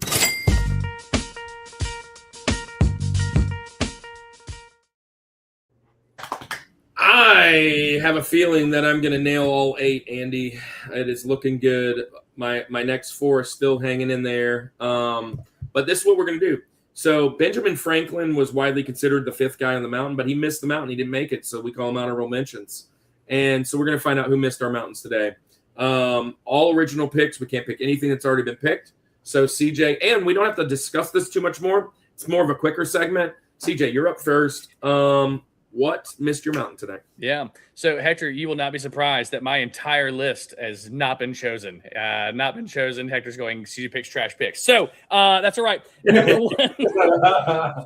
Number one is another 80s hit. One that when I was first thinking I was going to put it on there, but it got bumped off, and that is Silverhawks. Silverhawks. Oh my gosh. Listen, I remember. The first one off my mountain. Listen, so loved the theme song. The show, not as much, but the theme song was great. I remember I got the lamest of the toys, though. I don't know why I had the dude in the pantsuit. I don't know why that was the toy I had, but that was the only Silverhawks toy I had. But Silverhawks. So and they just started re-releasing comics about 6 months ago. Yeah. If I'm honest, I had this in my top 4, and the reason I took it out is because personally I didn't consider it underrated. I figured it was like it was my next pick, probably going in the first round of last one. So I did lose one finally in my top 8. Yes. Yes. All right. Well, and how dare you? This is a great cartoon. Listen, It's not really great. And listen, He-Man, G.I. Joe, all those, Jason the Wheel Wars, they're all the same cartoon. There's no, it's to sell a toy. sell a toy. Sell a toy. Yeah, sell toys. And these toys were not that great. They weren't. So unfortunately, that's why the cartoon didn't last. But the cartoon was kind of cool. Had cool characters. Hector, you're up. I'm gonna stick with 80s. And I hate that y'all are doing that because you're going to nail out my others. Y'all keep going. And I am going to roll with Jim and the hologram. That's truly outrageous. Truly outrageous. Yes, she is. Yeah, somebody mentioned Jim earlier. Yeah, definitely. Good pick. I mean, it again, kind of like Kid Video. The theme song is a video. Like it's a part of the whole vibe. Yep. Good pick. Andy. All right, I guess now I can take out my my prop from right up here. Absolutely. Muppet Babies. Yeah. This is not a Muppet Baby, but it's my Muppet that I have here. I love Jim Henson. I love all things puppetry. Excellent show. Which Cellcast Muppet does not. Babies is a great show too, by the way. I mean, just a great show. Hey, They have a newer version, but I'm talking like OG Muppet. Dallas, you just missed it. That one just got picked as an honorable mention. Another reason for us to hang out. Yeah. Hey, so this one actually has been mentioned in the chat 2 times at least. I saw it, maybe a third. I think Francisco mentioned it, and I think DJ Courageous might have mentioned it. I'm going with Dino Saucers. Dino Saucers. Yeah, anyways, it's an awesome song. I didn't know that existed. So Dino Saucers is my next one. And this is a kind of another jump. Kind of pop punkish, kind of pop, I guess I would say more. But in the 80s, we had a couple orange cats, and the cool one was Heathcliff. And the theme song was a banger. Yeah, so I'm going Heathcliff. that was a banger. Heathcliff, no one could terrorize the neighborhood. Yeah. Right, back to me. I absolutely love this song. Dude, this song is just banging. I'm going PBS for my first time today. And I'm going That with School Bus? No, man. I'm going with a little bit of Rastafarian. Yeah. Arthur. Every day when you're walking down the street. Oh, dude, I love this song. Didn't you mention Arthur in the last one? I don't know if I did. It's Benjamin's now. Doesn't matter. Pop quiz. Who sang that song? Who sang that song? That was Bob Marley's son. That was Ziggy. That was the bottom of Andy's Benji's last time. Well, there you go. It's Benjamin's on both times. It's not good enough, but it's great. Good pick. All right, so Hector, you're up. I doubt this is on anybody's list, but here we go. Bill and Ted's Most Excellent Adventure. Wow, that's a Nice. big pull. Nice. Bill and Ted's Most Excellent Adventure. It's a party, that's for sure. Like, I loved that cartoon. It just ended with them saying bogus. And then it was like, I enjoyed Bill and Ted in that era. It was a good time. The cartoon didn't last long, but I would use it in my AIG class projects, and just talk about what we learned on Bill and Ted for school. So it was great. Nice. Very nice. All right. My next pick were the Mario Brothers, and plumbing's our game. We're not like the others who get all the same. If your stick is in trouble, you can call us on the double. Yes, it's definitely the Super Mario Brothers TV show. Excellent theme song. Excellent theme song. Great show. Throw some Adventure of Zelda in there as well. Loved that show. And the theme song too. And both that one and the Zelda one are great. Good pills. Good pulls. So there's that one. The next one, I'm surprised I haven't heard yet, and maybe I missed it, and I'm crazy. But we talked about it earlier. Samurai Jack has got an excellent theme song. It does have an excellent theme song. Excellent theme song, great show, and again, Gendy Tartakovsky. So double Gendy for me today. So that's I was surprised. I was waiting for Hector to be like, that's my number 2, but it didn't happen. So. Well, you know what? It has a very similar vibe to the Boondocks thing. That's true. Yeah. Like, especially towards the end. That's why I left it off of mine.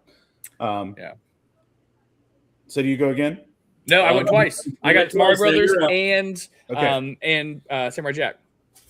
All right. So I'm gonna go with Tailspin. Yes. Oh my gosh. Love that. That was my next pick. Oh yeah, Tailspin. Oh yeah, that's good. Well, I mean, That's good. last time I picked, I believe I picked Darkwing Duck, DuckTales, and Chip and Dale. Tailspin was the only one I kept off. And that one was coming up next. That was my next pick. I should have known. I should have picked that earlier. Dang, what a good pick. Man. Dude, that was my next one. So I missed out on 2 this week. I got 6. But I got 2 replacements. All right. Andy, you're up. I'm going rocking. Give me SWAT Kats. Talk about cats. Which that one was mentioned by Jake last time too. Jake would have had the best list. Obviously, we're pulling a lot of his picks from last time. Or, he's got the best or it might have been Drew. It might have been one of them, but that was Jacob. Yeah. All right. So I'm going to go back to back now. This was supposed to be Tailspin. It was supposed to be Silverhawks to finish out my 8, but that couldn't happen. So here I've got 2 really good replacements. I'm going to go with Brave Star, and I'm going to go with Cops. C period O period P period S period. Yeah, that's really my next 2 picks. Cops and Brave Star. All right. My last pick on my list here. I think I'm going to do this one. Let's see. Let me see if I can find it. Yeah, I can. I'm going with my oldest one today, and it's a shout out to my dad. I'm going Hong Kong Phooey. That's a good one. Yes, I'm going to go Hong Kong for my last pick, just because a lot of those older cartoons I would watch with my dad. But yeah, let's go Hong Kong Phooey. Nice. Awesome stuff. Well, that is our Benjamins today. Do you guys got time for a third? No, we wait. got 2. We got ours last. We got our last ones. Hector and then Hector. Yeah, we got 2 more. I'm gonna go with a deep cut. So probably the newest thing that's on here. Enemy by Imagine Dragons for Arcane. Oh, I have been wanting to watch that show. I have not. It'll That's hurt your the League of feelings. Legends show, right? Yeah, it'll hurt your feelings. But Imagine Dragons has a really banger of a song called Enemy. It's also got a nice little rap part to it. But it's the theme song for season 1 at least. And Barry's still hanging out. Yep, that's the Cops. There it is, fighting crime in a future time. Yeah. Okay, I definitely want to hear this. I love that. Nice. All right, finished off. All right. The Last pick. Yeah, last pick. Theme song with only 8 words. Zigil, Midgel, Fidgel, Kevin, 3, 2, 1, Penguins. The follow-up to VeggieTales. 3, 2, 1, Penguins. Why didn't VeggieTales make it on this? Holy crap. So, because we were going underrated, and VeggieTales is definitely not underrated. VeggieTales. Fair. It's the code. Well, I will say this. I wasn't Christian until VeggieTales was way past my time. I couldn't even tell you the VeggieTales theme song. Don't make me sing it. I'll do it. Yeah. I could do their whole music catalog. Tomatoes. Yeah. Shamarima's remix. I was about to say that one. Oh, yeah. Wait, what was your pick there? I'm trying to find it on Spotify. Sorry, I didn't. 3, 2, 1, Penguins. 3, 2, 1, Penguins. 3, 2, 1, Penguins. Yeah, was Zigil, Fidgel, and Kevin show in the same vein as. Yeah, it was same creators. It was a boy and his sister, and they would get stuck in this little toy that had little penguins, and they would go on adventures in other planets. And it was not as good as VeggieTales. That's why it only lasted, I think, one season. But man, it had a Third Rock from the Sun, very Third Rock from the Sun feel for the theme song. But the penguins' names are Sigil, Midgel, Fidgel, and Kevin. I have a hard time finding the songs that. Oh, I believe it. I believe it. No, I found that one. Believe it or not. Oh. But I can't find the Cops theme song. I can't find the whatever. Your George. Yeah. What was the name of it? Kid Video. Kid Video. I still can't find that on Spotify. So He went way underrated, underrepresented. He followed the rules. But yeah, no, great pick. All right, all around, guys. Way to go! What a show. Let's go. Awesome. So we have been doing a third segment. If you guys have time, we can do it. If not, it is okay. It's like 10 minutes. 5 to 10 minutes is all it takes. Sure, go for the 5-10. Yeah. All right. So this is our new board.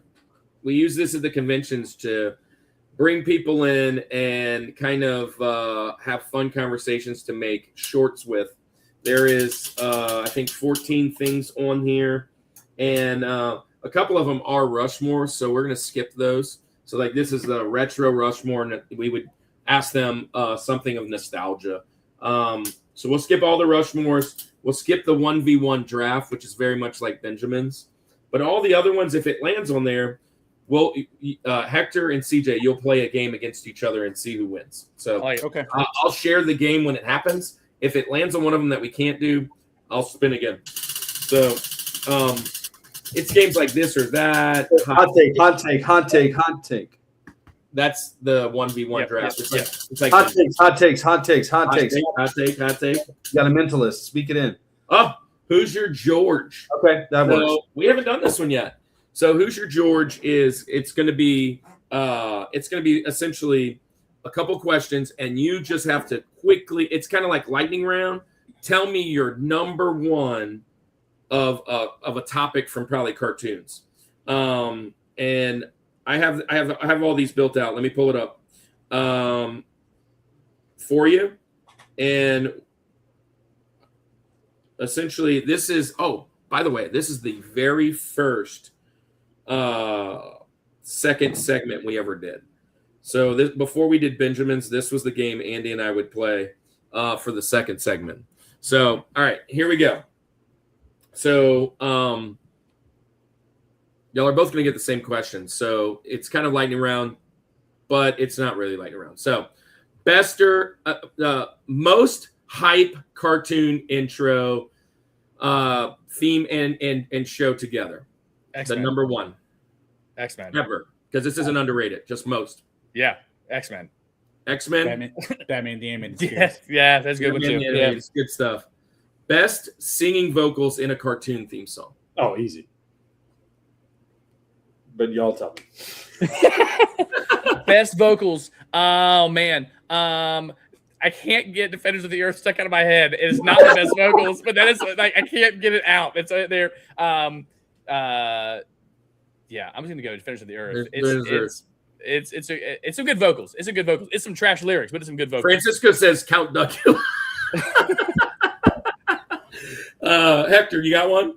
No. I'm going back. DuckTales. I'm sorry. DuckTales. Woo! Pokemon. I'll go with that. Yeah. All right. Very best. All right. The best instrumental one ever. X-Men. X-Men is a good pick. Now, hang on my channel, there's a video of my kids. They've added words to the song, and it's pretty priceless. So, yeah, Next Gen Nerd, go check that out. So that's a good one. Yeah, I'll say that's. Can I say the same one, or I have to pick a different one? All right, cartoon theme song that is way better than the show. Oh, way better than the show. Thundercats. Dude, Thundercats did not age well at all. I tried to watch it back. I was like, gosh, what am I watching? You got one, Hector? That's a lot of thinking. I'm gonna go with Silverhawks. Yeah, Silverhawks. I like it. All right, cartoon intro you will never skip. Well, Hector, you already gave this one. Yeah.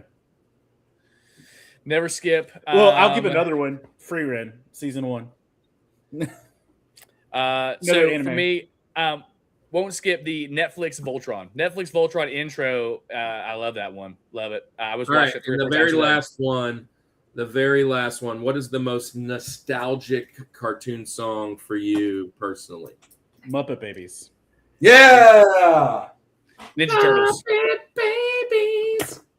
Good stuff, man. Good show. Good show. I learned about Star Wars from Muppet Babies. Dude, I That's learned awesome. so much from Muppet Babies, bro. So much. Ninja Turtles, Iron Blooded Orphans, season 1, never skip ever.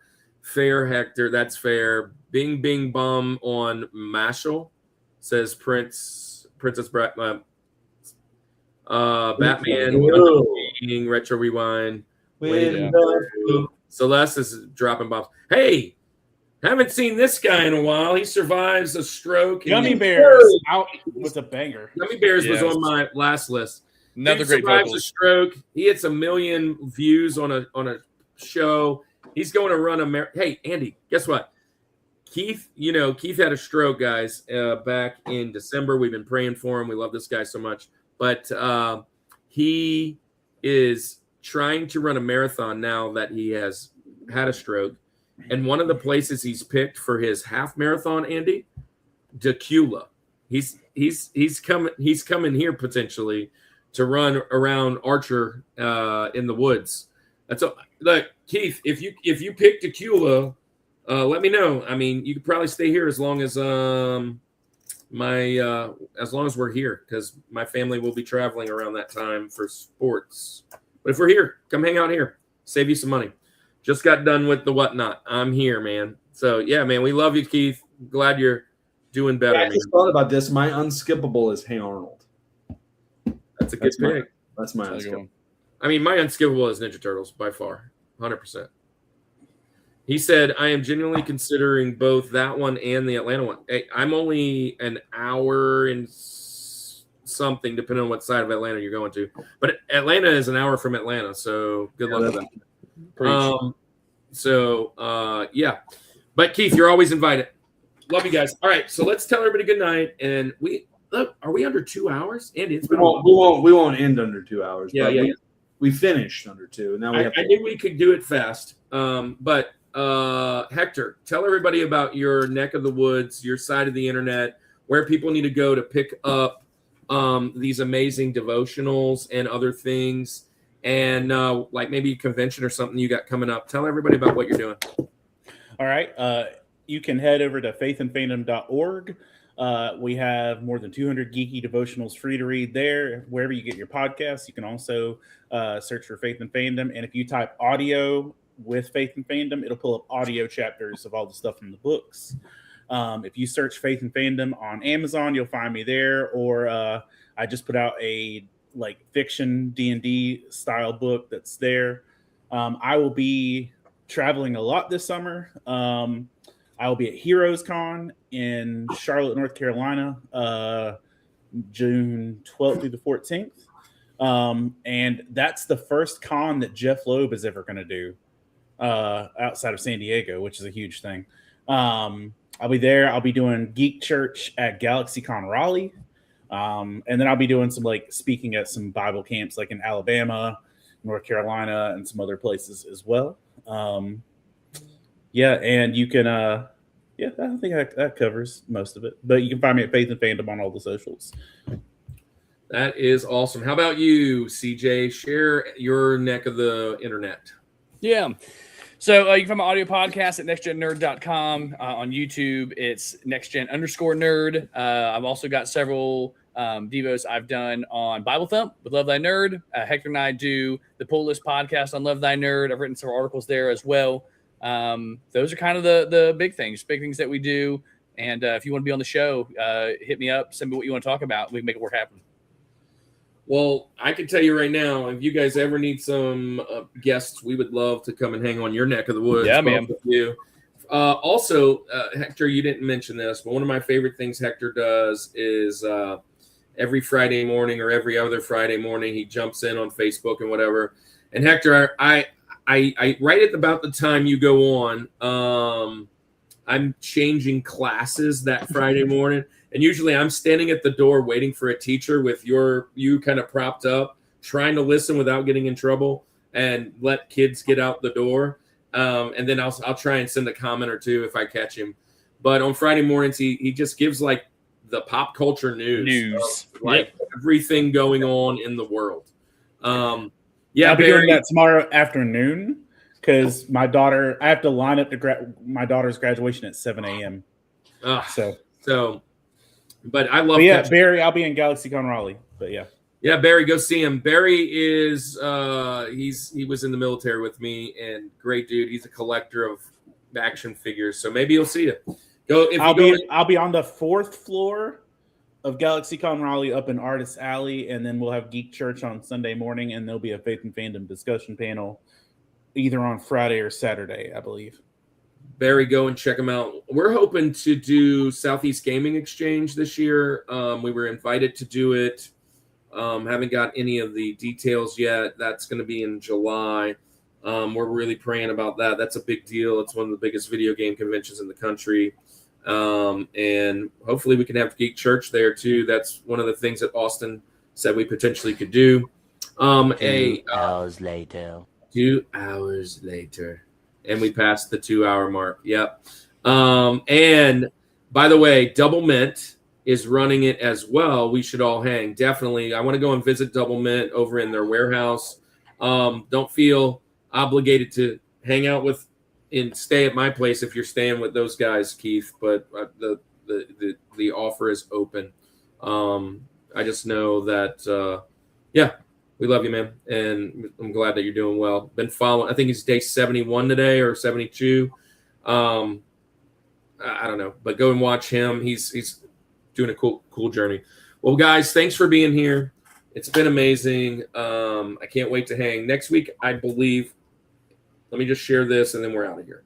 Next week, I believe, is anime openings, but I just want to check and make sure that's right. Because the schedule I totally botched the schedule with a few of our guests, and some people were amazing and moved for us and made it happen. And Andy is moving and all the stuff and camps and just making sure things happen. So give you a quick rundown. Next week is anime openings. Very similar show. It's going to be with Quentin and Charles from Beneath the Tangles and Religious Fanboy. And then in 2 weeks, we'll have Isaac and James. We're going to do movie scenes from Popcorn Theology. We're not doing anything on June 11th. June 18th, we're having the Pokemon show. Currently, it's with Pokey Trev and Dusty Flotilla. Hopefully, Poketalk. And we'll finish off the movie series with spy movies with Rocky Castro on N Squared Podcast and Zach Schnack, our guy, Iowa Retro Gaming Dad. We love you guys. Let's tell everybody good night. We hit right at the 2-hour mark, Andy. Andy, are you going to week 1? June 8th. June 8th. I believe that's week 1. Yes. So actually one is that we don't have July 9th. We don't have a show because of kids camp. And yes, I will be there. Week 1, no way. It's actually happening. That yes! Camp. Well, that's yes! youth camp. Youth camp. They'll be with us. Oh, well, yeah, I said week 1. Week 1 for youth camp. So you're doing week 1 on both? No, we're doing week 2 on kids camp. Oh. Week 2 kids camp. Week 1. This has never happened that I've been there at the same week they have. Team colors are supposed to come out tomorrow. Hopefully you saw that. Anyway. So go with your kids too. Hang out with me. Anyways, yeah, awesome. Yeah. Tell everybody good night. All right, guys. Well, thank you guys for joining us tonight. Thanks for everybody in the chat. Let's say good night like we always do. This is the Rushmore Show, where it's all about your top 4 and nothing more. Peace.